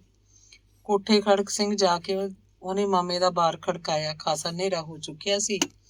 ਰੋਟੀ ਟੁੱਕ ਖਾ ਕੇ ਉਹ ਅਜੇ ਮੰਜੇ ਤੇ ਪਈ ਸੀ। ਨਸੀਬ ਆਇਆ। ਦੇਖ ਕੇ ਘਰ ਦੀਆਂ ਬਿਜਲੀਆਂ ਬੱਤੀਆਂ ਸਭ ਜਗ ਉੱਠੀਆਂ। ਸਵਾਲ ਜਵਾਬ ਹੋਣ ਲੱਗੇ। ਚੁੱਪਚਾਪ ਵਾਤਾਵਰਨ 'ਚ ਗਹਿਮਾ ਗਹਿਮੀ ਭਰ ਉੱਠੀ। ਨਵੇਂ ਸਿਰੇ ਚੁੱਲ੍ਹਾ ਬਾਲ ਕੇ ਉਹਦੀ ਮਾਮੀ ਨੇ ਪਹਿਲਾਂ ਤਾਂ ਰੋਟੀ ਪਕਾਈ, ਫਿਰ ਬਚੀ ਪਈ ਦਾਲ ਤੱਤੀ ਕਰਕੇ ਰੋਟੀ ਥਾਲੀ 'ਚ ਪਰੋਸਤੀ। ਉਹ ਰੋਟੀ ਖਾ ਰਿਹਾ ਸੀ। ਮਾਮਾ ਮਾਮੀ ਕੋਲ ਹੋ ਕੇ ਬੈਠ ਗਏ। ਉਹਨੂੰ ਨਿੱਕੀਆਂ ਨਿੱਕੀਆਂ ਗੱਲਾਂ ਪੁੱਛੀ ਜਾ ਰਹੇ ਸੀ। ਮਾਮੀ ਗੱਲ ਪੁੱਛਦੀ ਤਾਂ ਉਹ ਬੁਰਕੀ ਅੰਦਰ ਲੰਘਾ ਕੇ ਜਵਾਬ ਦਿੰਦਾ। ਹਥਲੀ ਬੁਰਕੀ ਹੱਥ 'ਚ ਫੜੀ ਰੱਖਦਾ। ਮਾਮਾ ਕੋਈ ਗੱਲ ਪੁੱਛਦਾ ਤਾਂ ਉਹਦਾ ਵੀ ਜਵਾਬ ਦਿੰਦਾ। ਪਾਣੀ ਦੀ ਘੁੱਟ ਅੰਦਰ ਸੁੱਟਣੀ, ਬੁਰਕੀ ਮੂੰਹ 'ਚ ਪਾਉਣੀ, ਜਿਵੇਂ ਮਾਮੇ ਮਾਮੀ ਦੀਆਂ ਗੱਲਾਂ ਦਾ ਜਵਾਬ ਦੇਣਾ ਵੀ ਰੋਟੀ ਖਾਣ ਦਾ ਹਿੱਸਾ ਹੀ ਬਣ ਗਿਆ ਹੋਵੇ। ਮਾਮਾ ਮਾਮੀ ਕਿੰਨੇ ਖੁਸ਼ ਸੀ ਕਿ ਉਹ ਐਡੀ ਦੂਰੋਂ ਚੱਲ ਕੇ ਉਹਨਾਂ ਨੂੰ ਮਿਲਣ ਆਇਆ। ਵੱਡੀ ਖੁਸ਼ੀ ਇਹ ਕਿ ਉਹ 14 ਜਮਾਤਾਂ ਪਾਸ ਕਰਕੇ ਬੈਂਕ ਦੀ ਚੰਗੀ ਨੌਕਰੀ ਤੇ ਲੱਗ ਗਿਆ ਤੇ ਪੈਸੇ ਕਮਾ ਰਿਹਾ। ਅੰਦਰਲੀ ਖੁਸ਼ੀ ਇੱਕ ਹੋਰ ਵੀ ਕਿ ਉਹਨਾਂ ਦੇ ਆਪਣੇ ਤਾਂ ਕੋਈ ਸੰਤਾਨ ਨਹੀਂ। ਹੁਣ ਉਹ ਨਸੀਬ ਦਾ ਵਿਆਹ ਪੂਰਾ ਜ਼ੋਰ ਤੋਂ ਤਾਣ ਲਾ ਕੇ ਕਰਨਗੇ। ਨਸੀਬ ਦੀ ਬਹੂ ਉਹਨਾਂ ਦੀ ਆਪਣੀ ਨੂੰਹ ਹੋਏਗੀ। ਨਸੀਬ ਰੋਟੀ ਖਾ ਰਿਹਾ ਸੀ, ਮਾਮੇ ਮਾਮੀ ਨਾਲ ਗੱਲਾਂ ਵੀ ਕਰ ਰਿਹਾ ਸੀ, ਪਰ ਕਿਤੇ ਧੁਰ ਅੰਦਰ ਉਹਦੇ ਕੰਨ ਪੁਸ਼ਪਿੰਦਰ ਦੀ ਕਿਸੇ ਸੌ ਵੱਲ ਲੱਗੇ ਹੋਏ ਸੀ। ਉਹਦੀ ਕੋਈ ਗੱਲ ਹੋਵੇ, ਉਹਦੀ ਗੱਲ ਕੋਈ ਕਰਦਾ ਕਿਉਂ ਨਹੀਂ? ਕੋਈ ਗੱਲ ਤਾਂ ਛਿੜਨੀ ਚਾਹੀਦੀ ਹੈ, ਪਰ ਉਹਦੀ ਤਾਂ ਕੋਈ ਵੀ ਗੱਲ ਨਾ ਹੋਈ। ਨਸੀਬ ਨੂੰ 2-2.5 ਘੰਟੇ ਹੀ ਮਸਾਂ ਨੀਂਦ ਆਈ ਹੋਏਗੀ। ਝੱਟ ਅੱਖ ਖੁੱਲ ਗਈ, ਉਹਨੂੰ ਚੈਨ ਕਿੱਥੇ। ਉਹਨੇ ਆਪਣੀ ਘੜੀ ਤੇ ਸਮਾਂ ਦੇਖਿਆ। ਸਵੇਰ ਦੇ 3 ਵੱਜਣ ਵਾਲੇ ਸੀ। ਹਾਲੇ ਤਾਂ ਦਿਨ ਚੜ੍ਹਨ 'ਚ ਬਹੁਤ ਸਮਾਂ ਪਿਆ ਸੀ। ਪਾਸਾ ਬਦਲ ਕੇ ਉਹਨੇ ਸੌਣ ਦੀ ਕੋਸ਼ਿਸ਼ ਕੀਤੀ, ਪਰ ਉਹਦੀ ਮੁੜ ਕੇ ਅੱਖ ਨਹੀਂ ਲੱਗੀ। ਜਾਗੋ ਮਿੱਟੀ ਪਿਆ ਹੋਇਆ ਸੀ। ਮਨ 'ਚ ਅੱਧ ਪੱਕੀਆਂ ਵਿਉਂਤਾਂ ਬਣਾਉਣ ਲੱਗਿਆ ਪੁਸ਼ਪਿੰਦਰ ਨੂੰ ਦਿਨ ਚੜ੍ਹਦੇ ਹੀ ਜਾ ਕੇ ਕਿਵੇਂ ਮਿਲਿਆ ਜਾਵੇ। ਕੀ ਉਹਨੂੰ ਅੱਜ ਮਿਲਣਾ ਇੰਨਾ ਹੀ ਆਸਾਨ ਹੋਏਗਾ? ਜੇ ਮੁਲਾਕਾਤ ਹੋ ਵੀ ਗਈ ਤਾਂ ਅਗਲਾ ਪ੍ਰੋਗਰਾਮ ਕੀ ਹੋਏਗਾ? ਦਿਨ ਦਾ ਵੇਲਾ ਹੋਏਗਾ, ਕਿਧਰੇ ਭੱਜ ਨਿਕਲਣਾ ਬੜਾ ਔਖਾ ਹੈ। ਖੈਰ ਦੇਖੋ, ਉਹੀ ਕੋਈ ਵਿਉਂਤ ਬਣਾਉਗੀ ਸ਼ੇਰ ਦੀ ਬੱਚੀ। ਵਿਉਂਤਾਂ ਬਣਾਉਣ 'ਚ ਤਾਂ ਬਥੇਰੀ ਤਕੜੀ ਹੈ। ਇਹਨਾਂ ਹੀ ਮਨੋਕਲਪਿਤ ਗੱਲਾਂ 'ਚ 4-4:30 ਵੱਜ ਗਏ। ਉੱਠ ਖੜਾ ਹੋਇਆ, ਮੂੰਹ ਧੋਤਾ, ਕੱਪੜੇ ਪਾ ਲਏ, ਪੱਗ ਸਿਰ ਤੇ ਧਰ ਕੇ ਪਾਣੀ ਦੀ ਗੜਬੀ ਵੀ ਭਰ ਲਈ। ਬਾਰ ਖੋਲ ਕੇ ਬਾਹਰ ਨੂੰ ਤੁਰ ਪਿਆ। ਫਿਰਨੀ ਪੈ ਕੇ ਹਰਦਿੱਤ ਸਿੰਘ ਦੇ ਘਰ ਅੱਗੋਂ ਦੀ ਬਾਹਰ ਖੇਤਾਂ 'ਚ ਨਿਕਲ ਗਿਆ। ਜੰਗਲ ਪਾਣੀ ਹੋ ਕੇ ਕੱਕੇ ਰੇਤੇ ਨਾਲ ਗੜਵੀ ਮਾਂਜਦਾ, ਛੋਟੇ-ਛੋਟੇ ਕਦਮ ਰੱਖਦਾ ਉਹ ਹਰਦਿੱਤ ਸਿੰਘ ਦੇ ਘਰ ਵੱਲ ਆ ਰਿਹਾ ਸੀ। ਉਹਨੂੰ ਪਤਾ ਸੀ, ਹਾੜ ਹੋਵੇ ਸਿਆਲ ਹੋਵੇ, ਪੁਸ਼ਪਿੰਦਰ ਬੈਠਕ 'ਚ ਸੌਂਦੀ ਹੈ। ਹਾੜਾਂ 'ਚ ਪੱਖਾ ਛੱਡ ਲੈਂਦੀ ਹੈ ਤੇ ਸੌਂ ਜਾਂਦੀ ਹੈ। ਬੈਠਕ ਮੂਹਰੇ ਖੜਾ ਉਹ ਸੋਚ ਹੀ ਰਿਹਾ ਸੀ ਕਿ ਫਿਰਨੀ ਦੀ ਪੱਕੀ ਮਿੱਟੀ ਉੱਤੇ ਉਹਦੇ ਹੱਥੋਂ ਗੜਵੀ ਡਿੱਗ ਪਈ। ਟੰਨ ਕਰਕੇ ਖੜਕਾ ਹੋਇਆ। ਬੈਠਕ 'ਚ ਪੁਸ਼ਪਿੰਦਰ ਜਾਗਦੀ ਪਈ ਹੋਏਗੀ। ਉਹਨੇ ਝਾਟੀ ਉੱਠ ਕੇ ਬਾਰੀ ਖੋਲ੍ਹੀ। ਬਾਹਰ ਨਸੀਬ ਖੜਾ ਸੀ। ਉਹਨੂੰ ਲੱਗਿਆ ਜਿਵੇਂ ਕੋਈ ਭੁਲੇਖਾ ਪਿਆ ਹੋਵੇ। ਬੈਠਕ 'ਚ ਉਹ ਇਕੱਲੀ ਸੀ। ਸਵੇਰ ਦੇ 5 ਵੱਜ ਚੁੱਕੇ ਸੀ। ਪਹੁ ਕਦੋਂ ਦੀ ਪਾਟ ਚੁੱਕੀ ਸੀ। 4 ਚੁਫੇਰੇ ਸੁਰਮਈ ਚਾਨਣ ਫੈਲਿਆ ਸੀ। ਬੈਠਕ 'ਚੋਂ ਬਾਹਰ ਆ ਕੇ ਉਹਨੇ ਲੋਹੇ ਦਾ ਦਰਵਾਜ਼ਾ ਹੌਲੀ ਦੇ ਕੇ ਖੋਲ੍ਹਿਆ। ਫਿਰਨੀ ਤੇ ਆ ਖੜੀ। ਭੁਲੇਖਾ ਨਹੀਂ, ਇਹ ਤਾਂ ਸੱਚੀ ਉਹਦਾ ਨਸੀਬ ਸੀ, ਜਿਵੇਂ ਕੋਈ ਸੁਪਨਾ ਸੱਚ ਹੋ ਗਿਆ ਹੋਵੇ। ਪੁਸ਼ਪਿੰਦਰ ਨੇ ਨਸੀਬ ਦਾ ਹੱਥ ਫੜਿਆ। ਉਹਨੂੰ ਧੂ ਕੇ ਲੋਹੇ ਦਾ ਦਰਵਾਜ਼ਾ ਲੰਘਾਉਂਦੀ ਅੰਦਰ ਬੈਠਕ 'ਚ ਲੈ ਗਈ। ਬਿਜਲੀ ਬੱਤੀ ਨਹੀਂ ਜਗਾਈ। ਘਰ 'ਚ ਹਾਲੇ ਕੋਈ ਨਹੀਂ ਜਾਗਿਆ ਸੀ। ਉਹਦੇ ਮਾਂ-ਪਿਓ ਬਰਾਂਡੇ 'ਚ ਪਏ ਸੀ। ਹਰਿੰਦਰ ਕੋਠੇ ਤੇ ਸੌਂਦਾ ਸੀ। ਨਸੀਬ ਨੇ ਉਹਨੂੰ ਫਟਾਫਟ ਦੱਸਿਆ ਕਿ ਉਹ ਕੱਲ੍ਹ ਹੀ ਕਲਕੱਤੇ ਤੋਂ ਪਟਿਆਲੇ ਆਇਆ ਸੀ। ਉੱਥੇ ਯੂਨੀਵਰਸਿਟੀ ਹੋਸਟਲ 'ਚ ਉਹਦਾ ਪਤਾ ਲੈ ਕੇ ਇੱਧਰ ਨੂੰ ਚੱਲ ਪਿਆ। ਰਾਤ ਬਹੁਤ ਹਨੇਰੇ ਪਿੰਡ ਵੜਿਆ। ਪੁਸ਼ਪਿੰਦਰ ਆਖਣ ਲੱਗੀ, ਇਹ ਤੂੰ ਚੰਗਾ ਕੀਤਾ ਆ ਗਿਆ। ਮੇਰੀ ਚਿੱਠੀ ਮਿਲ ਗਈ ਸੀ? ਹੋਰ ਚਿੱਠੀ ਮਿਲੀ ਤਾਂ ਹੀ ਤਾਂ ਆਇਆ। ਇਹਨਾਂ ਨੇ ਮਹਿਮਾ ਸਰਕਾਰੀ ਵਾਲੇ ਮੁੰਡੇ ਨਾਲ ਗੱਲ ਪੱਕੀ ਕਰ ਲਈ ਹੈ। ਬਾਪੂ ਜੀ ਵਿਆਹ ਦੀ ਤਰੀਕ ਆਪ ਦੇਣ ਜਾਣਗੇ, ਬਸ 2-4 ਦਿਨਾਂ 'ਚ ਹੀ। ਮੈਂ ਹੁਣ ਪਟਿਆਲੇ ਨਹੀਂ ਜਾਣਾ, ਹਰਿੰਦਰ ਜਾਊਗਾ, ਮੇਰਾ ਸਮਾਨ ਚੱਕ ਲਿਓ, ਬਸ ਪੜ੍ਹਾਈ ਤਾਂ ਖਤਮ। ਫਿਰ ਹੁਣ ਨਸੀਬ ਨੂੰ ਕੁਝ ਵੀ ਨਹੀਂ ਸੁੱਝ ਰਿਹਾ ਸੀ। ਹਿੰਮਤ ਹੈਗੀ ਤੇਰੇ 'ਚ? ਕਾਹਦੀ ਹਿੰਮਤ? ਮੈਨੂੰ ਲੈ ਕੇ ਜਾਣ ਦੀ? ਲੈ ਚੱਲ ਮੈਨੂੰ ਅੱਜ ਹੀ ਕਲਕੱਤੇ ਲੈ ਚੱਲ। ਕਿਵੇਂ ਕਰੀਏ ਫਿਰ? ਦੇਖ, ਤੂੰ ਰਾਤ ਆਇਆ, ਹਨੇਰੇ ਆਇਆ। ਪਿੰਡ 'ਚ ਤੇਰੇ ਆਉਣ ਦਾ ਕਿਸੇ ਨੂੰ ਪਤਾ ਨਹੀਂ। ਤੂੰ ਹੁਣ ਪਹਿਲੀ ਬੱਸ ਲੈ ਕੇ ਰਾਮਪੁਰੇ ਨੂੰ ਉੱਠ ਜਾ। ਮਾਮੇ ਮਾਮੀ ਨੂੰ ਕਹਿ ਜਾ ਤੇਰੇ ਆਉਣ ਦੀ ਕਿਸੇ ਨੂੰ ਸੂਹ ਨਾ ਲੱਗੇ। ਉੱਥੇ ਜਾ ਕੇ ਪ੍ਰੋਫੈਸਰ ਸੱਜਣ ਸਿੰਘ ਦੇ ਘਰ ਬੈਠ। ਮੈਂ ਕੋਈ ਬਹਾਨਾ ਲਾ ਕੇ ਰਾਮਪੁਰੇ ਆਉਣੀ ਹੈ। ਉੱਥੋਂ ਫਿਰ ਦੇਖਾਂਗੇ। ਤੈਨੂੰ ਰਾਮਪੁਰੇ ਆਉਣ ਦੇਣਗੇ ਘਰ ਦੇ? ਕਿਵੇਂ ਤਾਂ ਕਰੂੰਗੀ, ਪਰ 10 ਵਜੇ ਤੱਕ ਮੈਂ ਪਹੁੰਚੂ ਜ਼ਰੂਰ। ਤੂੰ ਉੱਥੇ ਹੀ ਬੈਠਾ ਰਹੀਂ। ਬਸ ਹੁਣ ਜਾ, ਚੁੱਪ ਕਰਕੇ ਤੀਰ ਵਾਂਗੂ ਨਿਕਲ ਜਾ ਪਿੰਡੋਂ। ਕਿਸੇ ਦੇ ਵੀ ਮੱਥੇ ਨਾ ਲੱਗੀ। ਅੰਗ 23। ਮਹਿਮਾ ਸਰਕਾਰੀ ਵਾਲੇ ਮੁੰਡੇ ਗੁਰਜੰਟ ਸਿੰਘ ਨਾਲ ਸਾਰੀ ਗੱਲ ਪੱਕ ਠੱਕ ਕਰਕੇ ਹਰਦਿੱਤ ਸਿੰਘ ਨੇ ਹਰਿੰਦਰ ਨੂੰ ਪਟਿਆਲੇ ਭੇਜਿਆ ਸੀ ਤੇ ਉਹ ਪੁਸ਼ਪਿੰਦਰ ਨੂੰ ਲੈ ਆਇਆ ਸੀ। ਪੁਸ਼ਪਿੰਦਰ ਨੂੰ ਲੈ ਕੇ ਆਉਣ ਦਾ ਮਤਲਬ ਇਹੀ ਸੀ, ਇੱਕ ਉਹਦੀ ਹਾਜ਼ਰੀ 'ਚ ਵਿਆਹ ਦੀ ਤਰੀਕ ਰੱਖੀ ਜਾਵੇ, ਉਹਦੀ ਮਰਜ਼ੀ ਨਾਲ ਸਾਰਾ ਦੇਣ ਦਿੱਤਾ ਜਾਵੇ। ਮਾਪਿਆਂ ਨੇ ਹੁਣ ਉਹਦੀ MA ਤੋਂ ਕੀ ਲੈਣਾ ਸੀ? ਮੁੰਡਾ ਵਧੀਆ ਲੱਭ ਪਿਆ ਸੀ। ਚੰਗਾ ਮੁੰਡਾ ਲੱਭਣ ਲਈ ਲੋਕ ਕੁੜੀਆਂ ਨੂੰ ਪੜ੍ਹਾਉਂਦੇ ਐ। ਹੋਰ ਕੁੜੀਆਂ ਦੀ ਕੀ ਕਮਾਈ ਖਾਣੀ ਹੁੰਦੀ ਹੈ ਮਾਪਿਆਂ ਨੇ? ਅੱਜ ਦੇ ਯੁੱਗ 'ਚ ਕੁੜੀਆਂ ਲਈ ਉਹਨਾਂ ਦੀ ਪੜ੍ਹਾਈ ਇੱਕ ਜੇਵਰ ਸਮਾਨ ਹੀ ਤਾਂ ਹੈ। ਵਿਆਹ ਲਈ ਯੋਗਤਾ। ਕੁੜੀ ਨੂੰ ਵਿਦਵਾਨ ਬਣਾਉਣ ਲਈ ਮਾਪੇ ਥੋੜ੍ਹਾ ਪੜ੍ਹਾਉਂਦੇ ਐ। ਮੁੰਡੇ ਵਾਲੇ ਵੀ ਕੁੜੀ ਦੀ ਪੜ੍ਹਾਈ ਇਸੇ ਕਰਕੇ ਦੇਖਦੇ ਆ ਤਾਂ ਜੋ ਉਹ ਵੀ ਕੋਈ ਨੌਕਰੀ ਕਰ ਸਕੇ ਤੇ ਮੁੰਡੇ ਦੇ ਬਰਾਬਰ ਦਾ ਕਮਾਵੇ। ਪਰ ਹਰਦਿਤ ਸਿੰਘ ਨੇ ਜੋ ਇਹ ਮੁੰਡਾ ਲੱਭਿਆ ਸੀ, ਉਹਨੂੰ ਕੁੜੀ ਦੀ ਨੌਕਰੀ ਦੀ ਕੋਈ ਝੱਸ ਨਹੀਂ ਸੀ। FCI ਦਾ ਮਹਿਕਮਾ ਸੀ, ਬਥੇਰੀ ਲੁੱਟ ਹੈ। ਔਰਤ ਨੂੰ ਨੌਕਰੀ 'ਚ ਪਾਉਣ ਦੀ ਤਾਂ ਲੋੜ ਹੀ ਨਹੀਂ ਰਹਿ ਜਾਂਦੀ। ਪੁਸ਼ਪਿੰਦਰ ਕੋਠੇ ਖੜਕ ਸਿੰਘ ਆਈ ਤਾਂ ਘਰ 'ਚ ਵਿਆਹ ਦੀ ਪੂਰੀ ਤਿਆਰੀ ਸੀ, ਜਿਵੇਂ ਉਹਦੇ ਵਿਆਹ ਤੋਂ ਬਗੈਰ ਉਹਨਾਂ ਨੂੰ ਹੋਰ ਕੋਈ ਕੰਮ ਹੀ ਨਹੀਂ ਰਹਿ ਗਿਆ ਹੋਵੇ, ਜਿਵੇਂ ਉਹਦਾ ਵਿਆਹ ਕਰਨ ਉੱਤੇ ਉਹ ਪੂਰਾ ਤੁਲੇ ਹੋਏ ਹੈ, ਜਾਂ ਜਿਵੇਂ ਉਹਨਾਂ ਨੇ ਪੱਕੀ ਮਿੱਥ ਰੱਖੀ ਹੋਵੇ ਕਿ ਉਹਨੂੰ ਕਿਵੇਂ ਵੀ ਘਰੋਂ ਕੱਢ ਦੇਣਾ। ਮਾਂ ਨੇ ਪੂਰਾ ਖੁਸ਼ ਹੋ ਕੇ ਉਹਨੂੰ ਸਾਰੀ ਗੱਲ ਦੱਸੀ। ਫਿਰ ਕਿਹਾ, ਬੈਠ ਕੇ ਭਾਈ ਧੀਏ, ਹੁਣ ਸਾਰੀ ਚੀਜ਼ ਵਸਤੂ ਦੀਆਂ ਕਾਗਜ਼ੀਆਂ ਬਣਾ ਲੈ, ਜੋ ਤੇਰੀ ਮਰਜ਼ੀ ਕਰੇ ਲੈ ਜਾ। ਤੇਰੇ ਪਿਓ ਨੇ ਤਾਂ ਉਹੀ ਕੁਛ ਲੈ ਕੇ ਦੇਣਾ ਜਿਹੜਾ ਤੂੰ ਆਖੇਂਗੀ। ਵਿਆਹ ਦੀ ਤਰੀਕ ਵੀ ਤੂੰ ਹੀ ਦੱਸ, ਕਿਹੜੇ ਮਹੀਨੇ ਦਾ ਠੀਕ ਰਹੂਗਾ। ਮੈਨੂੰ ਲੱਗਦਾ ਹੈ ਮਾਘ ਫੱਗਣ ਦਾ ਹੀ ਕੋਈ ਦਿਨ ਰੱਖ ਲਈਏ, ਉਦੋਂ ਕੰਮਾਂ ਦੀ ਵੀ ਇੰਨੀ ਕੋਈ ਤੱਦੀ ਨਹੀਂ ਹੁੰਦੀ। ਵਿਹਲੀ ਰੁੱਤ ਹੁੰਦੀ ਹੈ, ਸਾਰਾ ਵਿਆਹ ਮੌਜ ਨਾਲ ਕਿਉਂ ਟਿਆ ਜਾਊ। ਮੰਗਣਾ ਇੱਕ ਦਿਨ ਪਹਿਲਾਂ ਜਾ ਕੇ ਕਰ ਆਵਾਂਗੇ। ਹਾਲੇ ਤਾਂ 1 ਰੁਪਈਆ ਦੇ ਕੇ ਮੁੰਡਾ ਰੋਕ ਲੈਂਦੇ ਆ। ਮੁੰਡਾ ਰੋਕਣ ਵੇਲੇ ਦਿਨ ਹੀ ਵਿਆਹ ਦੀ ਤਰੀਕ ਦਿੱਤੀ ਜਾਊਗੀ। ਤੈਨੂੰ ਤਾਂ ਇਸੇ ਕਰਕੇ ਬੁਲਾਇਆ ਭਾਈ, ਤੂੰ ਪੜ੍ਹੀ ਲਿਖੀ ਹੈ, ਸਾਰੀ ਗੱਲ ਤੇਰੇ ਸਾਹਮਣੇ ਹੋਣੀ ਚਾਹੀਦੀ ਹੈ, ਤੇਰੀ ਮਰਜ਼ੀ ਨਾਲ। ਪੁਸ਼ਪਿੰਦਰ ਨੇ ਪਾਣੀ ਸਿਰ ਉੱਤੋਂ ਦੀ ਲੰਘਦਾ ਦੇਖਿਆ ਤਾਂ ਸਿਰੇ ਦੀ ਇੱਕ ਸੁਣਾਤੀ, ਮੈਂ ਇਸ ਮੁੰਡੇ ਨਾਲ ਵਿਆਹ ਨਹੀਂ ਕਰਾਉਣਾ। ਹੋਰ ਕਿਹੜੇ ਨਾਲ ਕਰਾਏਂਗੀ, ਇਹ ਵੀ ਦੱਸ ਦੇ ਹੁਣ ਭਾਈ। ਮਾਂ ਨੇ ਬੁੜਕ ਕੇ ਪੁੱਛਿਆ। ਇਹ ਤਾਂ ਉਦਣ ਹੀ ਕਹਿਤਾ ਸੀ ਵੀ ਮੈਨੂੰ ਇਹ ਮੁੰਡਾ ਪਸੰਦ ਨਹੀਂ। ਕਿਉਂ, ਕੀ ਨੁਕਸ ਹੈ ਇਹਦੇ 'ਚ?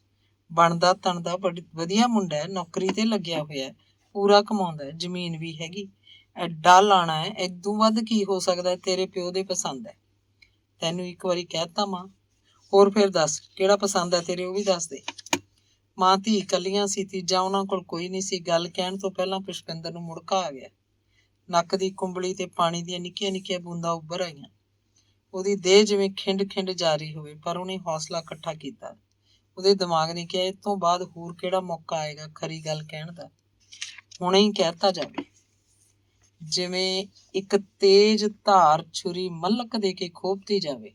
ਉਹ ਬੋਲੀ, ਵਿਆਹ ਤਾਂ ਮੇਰਾ ਨਸੀਬ ਨਾਲ ਹੋਊਗਾ। ਕਿਹੜਾ ਨਸੀਬ? ਮਾਂ ਦੀ ਜਿਵੇਂ ਹੋਸ਼ ਮਾਰੀ ਗਈ ਹੋਵੇ। ਨਸੀਬ ਜੰਗੀਰੇ ਦਾ ਭਾਣਜਾ ਕਲਕੱਤੇ ਹੈ, ਬੈਂਕ 'ਚ ਲੱਗਿਆ ਪਿਆ, ਉਹ ਨਸੀਬ।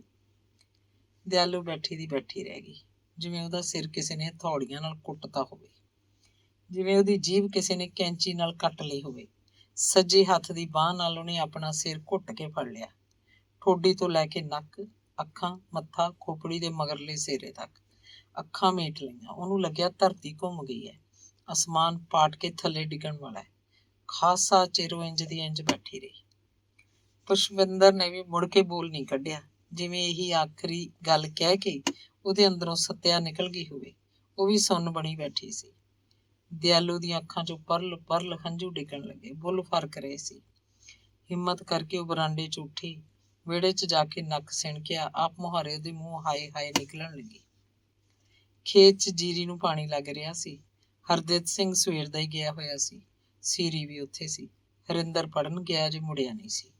ਦੁਪਹਿਰ ਢਲ ਚੁੱਕੀ ਸੀ। ਚੁੱਪ ਚਪੀਤੀ ਤੁਰਦੀ ਫਿਰਦੀ ਦਿਆਲੂ ਨੇ ਚਾਹ ਬਣਾਈ। ਡੋਲੂ ਭਰ ਕੇ 5-7 ਗਲਾਸ ਲੈ ਕੇ ਉਹਨੇ ਜੁੱਤੀ ਪਾਈ, ਕਾਲੇ ਕਦਮੀ ਖੇਤ ਨੂੰ ਚੱਲ ਪਈ। ਖੇਤੋਂ ਕੋਈ ਮੁੰਡਾ ਆ ਕੇ ਵੀ ਚਾਹ ਲਿਜਾ ਸਕਦਾ ਸੀ, ਪਰ ਦਿਆਲੂ ਨੇ ਆਪ ਹੀ ਖੇਤ ਜਾਣਾ ਠੀਕ ਸਮਝਿਆ। ਪੁਸ਼ਪਿੰਦਰ ਵਰਾਂਡੇ 'ਚ ਉੱਠ ਕੇ ਬੈਠਕ 'ਚ ਜਾ ਪਈ। ਮਾਂ ਨੇ ਉਹਨੂੰ ਚਾਹ ਲਈ ਨਹੀਂ ਕਿਹਾ, ਉਹਨੂੰ ਚਾਹ ਦੀ ਤਲਬ ਵੀ ਨਹੀਂ ਸੀ। ਖੇਤ ਜਾ ਕੇ ਪਹਿਲਾਂ ਤਾਂ ਦਿਆਲੂ ਨੇ ਸਭ ਜਣਿਆਂ ਨੂੰ ਚਾਹ ਦਿੱਤੀ, ਫਿਰ ਹਰਦਿਤ ਸਿੰਘ ਨੂੰ ਟਾਹਲੀ ਥੱਲੇ ਲੈ ਕੇ ਬੈਠ ਗਈ। ਅੱਖਾਂ ਸੁੱਜੀਆਂ ਹੋਈਆਂ, ਮੂੰਹੋਂ ਬੋਲ ਮਸਾਂ ਨਿਕਲਦਾ ਸੀ। ਹਰਦਿਤ ਸਿੰਘ ਕਹਿੰਦਾ, ਸਿੱਧੀ ਗੱਲ ਛੇਤੀ ਕਿਉਂ ਨਹੀਂ ਦੱਸਦੀ, ਪਖਾਣੇ ਜੇ ਕਿਉਂ ਪਾਈ ਜਾਂਦੀ ਹੈ? ਸਿੱਧੀ ਗੱਲ ਤਾਂ ਇਹ ਹੈ ਫਿਰ ਵੀ ਕੁੜੀ ਦੀਆਂ ਭੰਬਾਲੀਆਂ 2-4 ਦਿਨਾਂ 'ਚ ਹੀ ਦੇ ਦੇ, ਨਹੀਂ ਤਾਂ ਫਿਰ ਕੀ, ਫਿਰ ਗੱਲ ਵਿਗੜ ਜੂ। ਨਹੀਂ ਤਾਂ ਗੱਲ ਕਿਵੇਂ ਵਿਗੜ ਜੂ? ਮੁੰਡਾ ਤਾਂ ਜਮਾ ਮੰਨਿਆ ਹੋਇਆ, ਗੱਲ ਕੌਣ ਵਿਗਾੜ ਦੂ ਸਾਲਾ ਮੇਰਾ? ਤੂੰ ਗੱਲਾਂ ਤਾਂ ਕੀ ਕਰੀ ਜਾਂਦੀ ਹੈ? ਗੱਲ ਵਿਗਾੜੂ ਤੇਰੀ ਛੋਕਰੀ। ਲੈ ਸੁਣ ਲੈ, ਸਿੱਧੀ ਸੁਣ ਲੈ। ਉਹ ਕਿਵੇਂ? ਹਰਦਿਤ ਸਿੰਘ ਢਾਲਾ ਹੋ ਕੇ ਬੈਠ ਗਿਆ, ਜਿਵੇਂ ਕੋਈ ਬਿਜਲੀ ਉਹਦੇ ਸਿਰ ਤੇ ਡਿੱਗਣ ਵਾਲੀ ਹੋਵੇ ਤੇ ਉਹ ਬਚ ਨਾ ਸਕਦਾ ਹੋਵੇ। ਆਖੇ, ਮੈਂ ਤਾਂ ਤੀਹੋ ਕਾਲ ਜੰਗੀਰੋ ਨਾਈ ਦੇ ਭਾਣਜੇ ਨਸੀਬ ਨਾਲ ਵਿਆਹ ਕਰਵਾਉਣਾ। ਜੰਗੀਰੋ ਦਾ ਭਾਣਜਾ ਸਾਲਾ ਨਾਈ? ਹਰਦਿਤ ਸਿੰਘ ਉੱਤੇ ਜਿਵੇਂ ਸੱਚਮੁੱਚ ਹੀ ਬਿਜਲੀ ਡਿੱਗ ਪਈ ਹੋਵੇ। ਉਹਦਾ ਜੁੱਸਾ ਖਖੜੀ ਹੋ ਕੇ ਰਹਿ ਗਿਆ। ਉਹਨੂੰ ਲੱਗਿਆ ਜਿਵੇਂ ਕਿਸੇ ਨੇ ਧੱਕਾ ਦੇ ਕੇ ਉਹਨੂੰ ਮੂੰਹ ਮੁੱਦੇ ਡੇਗਤਾ ਹੋਵੇ। ਕੁਝ ਪਲਾਂ ਬਾਅਦ ਉਹਨੂੰ ਸੁਰਤ ਆਈ ਤਾਂ ਬੁੜਬੁੜਾ ਰਿਹਾ ਸੀ, ਜਿਵੇਂ ਉਹਦੇ ਕੋਲ ਹੋਰ ਕੋਈ ਵੀ ਨਾ ਬੈਠਾ ਹੋਵੇ ਤੇ ਉਹ ਆਪਣੇ ਮਨ ਨਾਲ ਹੀ ਗੱਲ ਕਰਦਾ ਹੋਵੇ। ਸਾਲਾ ਲੱਗ ਗਈ ਹੁਣ ਮੇਰੀ ਕੁੜੀ ਨੂੰ, ਉਹ ਨਿੱਕੀ ਸੁੱਕੀ ਜਾਤ ਦੀ ਹਿੰਮਤ ਕਿਵੇਂ ਪਈ ਬਾਈ।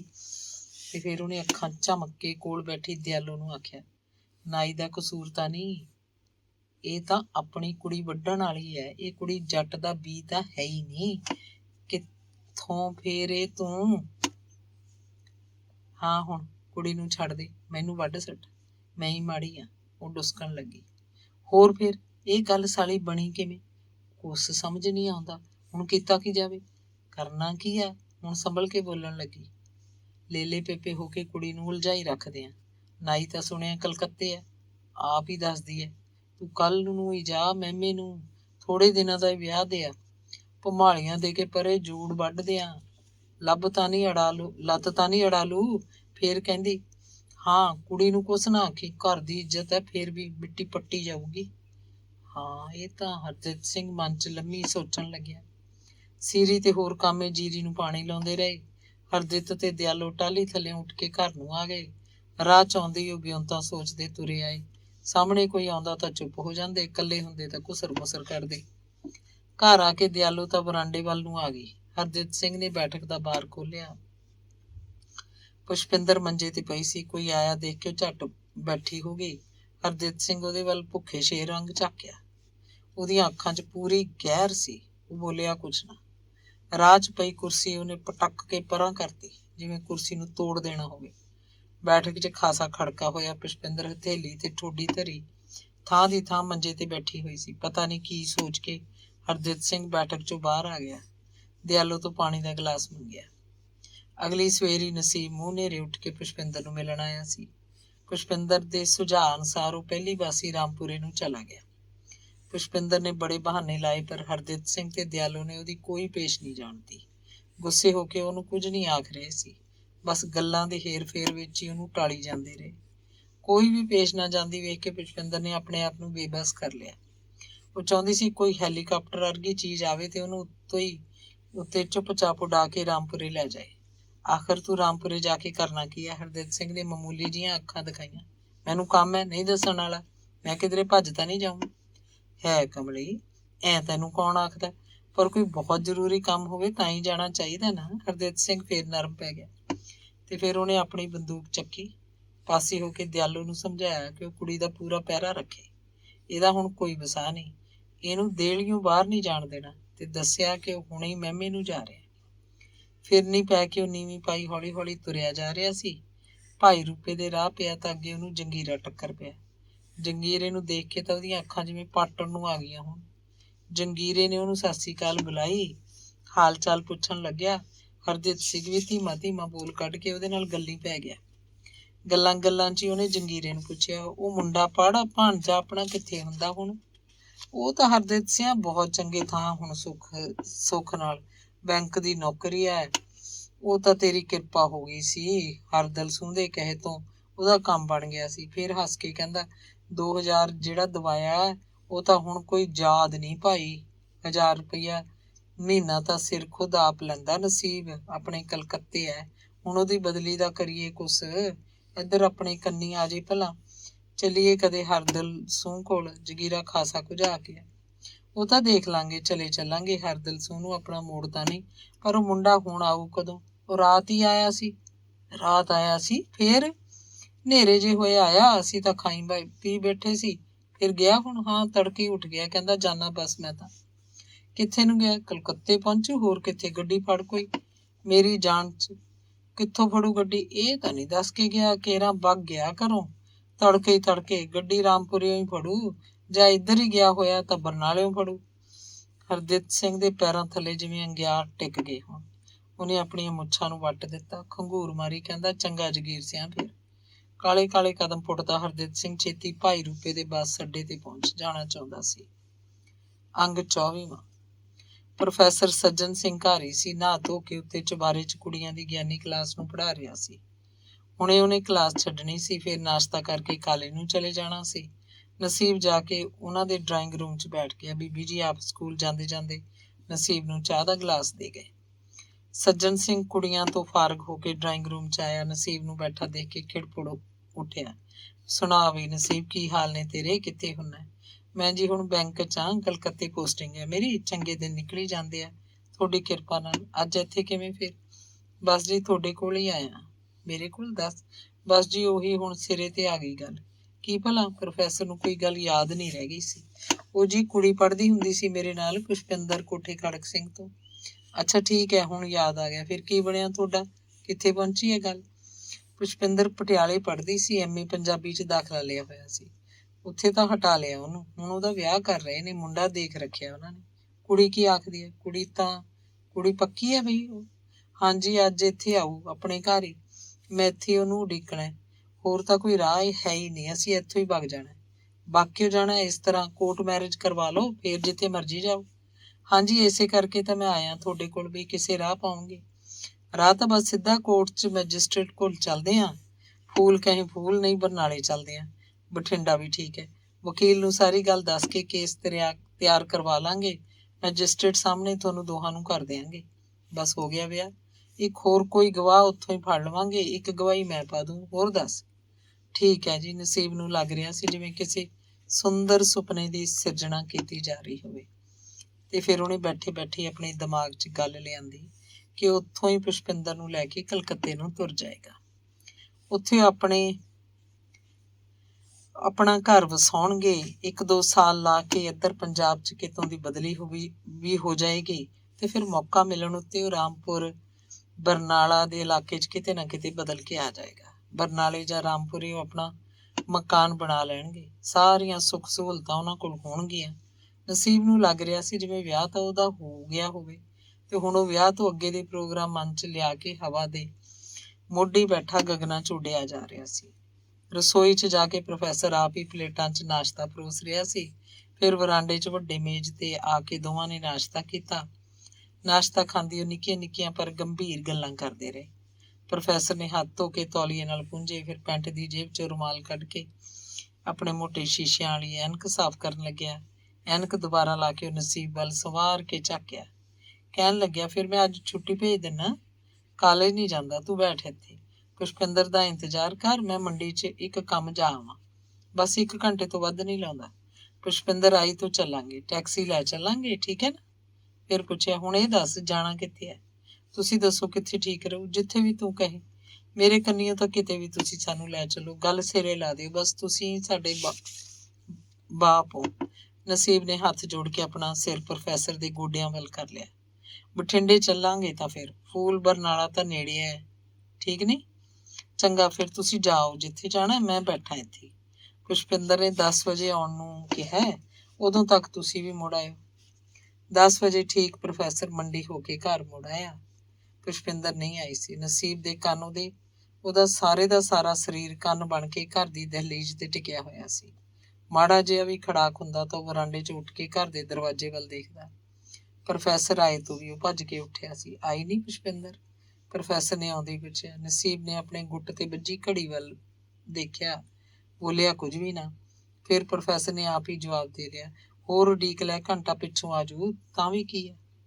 ਪ੍ਰੋਫੈਸਰ ਨੇ ਉਦਣ ਦੇ 2-3 ਅਖਬਾਰ ਨਸੀਬ ਸਾਹਮਣੇ ਰੱਖਦੇ, 1-2 ਪੰਜਾਬੀ ਅੰਗਰੇਜ਼ੀ ਦੇ ਮੈਗਜ਼ੀਨ ਵੀ।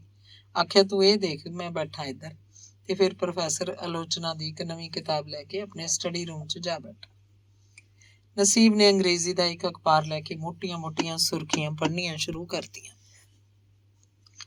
ਸੁਰਖੀਆਂ ਦੇ ਅਰਥ ਉਹਦੀ ਸਮਝ 'ਚ ਹੀ ਨਹੀਂ ਸੀ ਆ ਰਹੇ। ਇੱਕ ਖਬਰ ਉਹਨੇ ਸਾਰੀ ਦੀ ਸਾਰੀ ਪੜ੍ਹੀ, ਉਹਦਾ ਮਤਲਬ ਹੀ ਉਹਦੇ ਪੱਲੇ ਨਾ ਪਿਆ। ਉਹਨੂੰ ਸ਼ੱਕ ਹੋਇਆ ਕਿ ਉਹ ਅੰਗਰੇਜ਼ੀ ਭਾਸ਼ਾ ਹੀ ਜਿਵੇਂ ਭੁੱਲ ਗਿਆ ਹੋਵੇ। ਅੰਗਰੇਜ਼ੀ ਦਾ ਅਖਬਾਰ ਪਰਾਂ ਧਰ ਕੇ ਉਹਨੇ ਪੰਜਾਬੀ ਦਾ ਅਖਬਾਰ ਚੁੱਕ ਲਿਆ।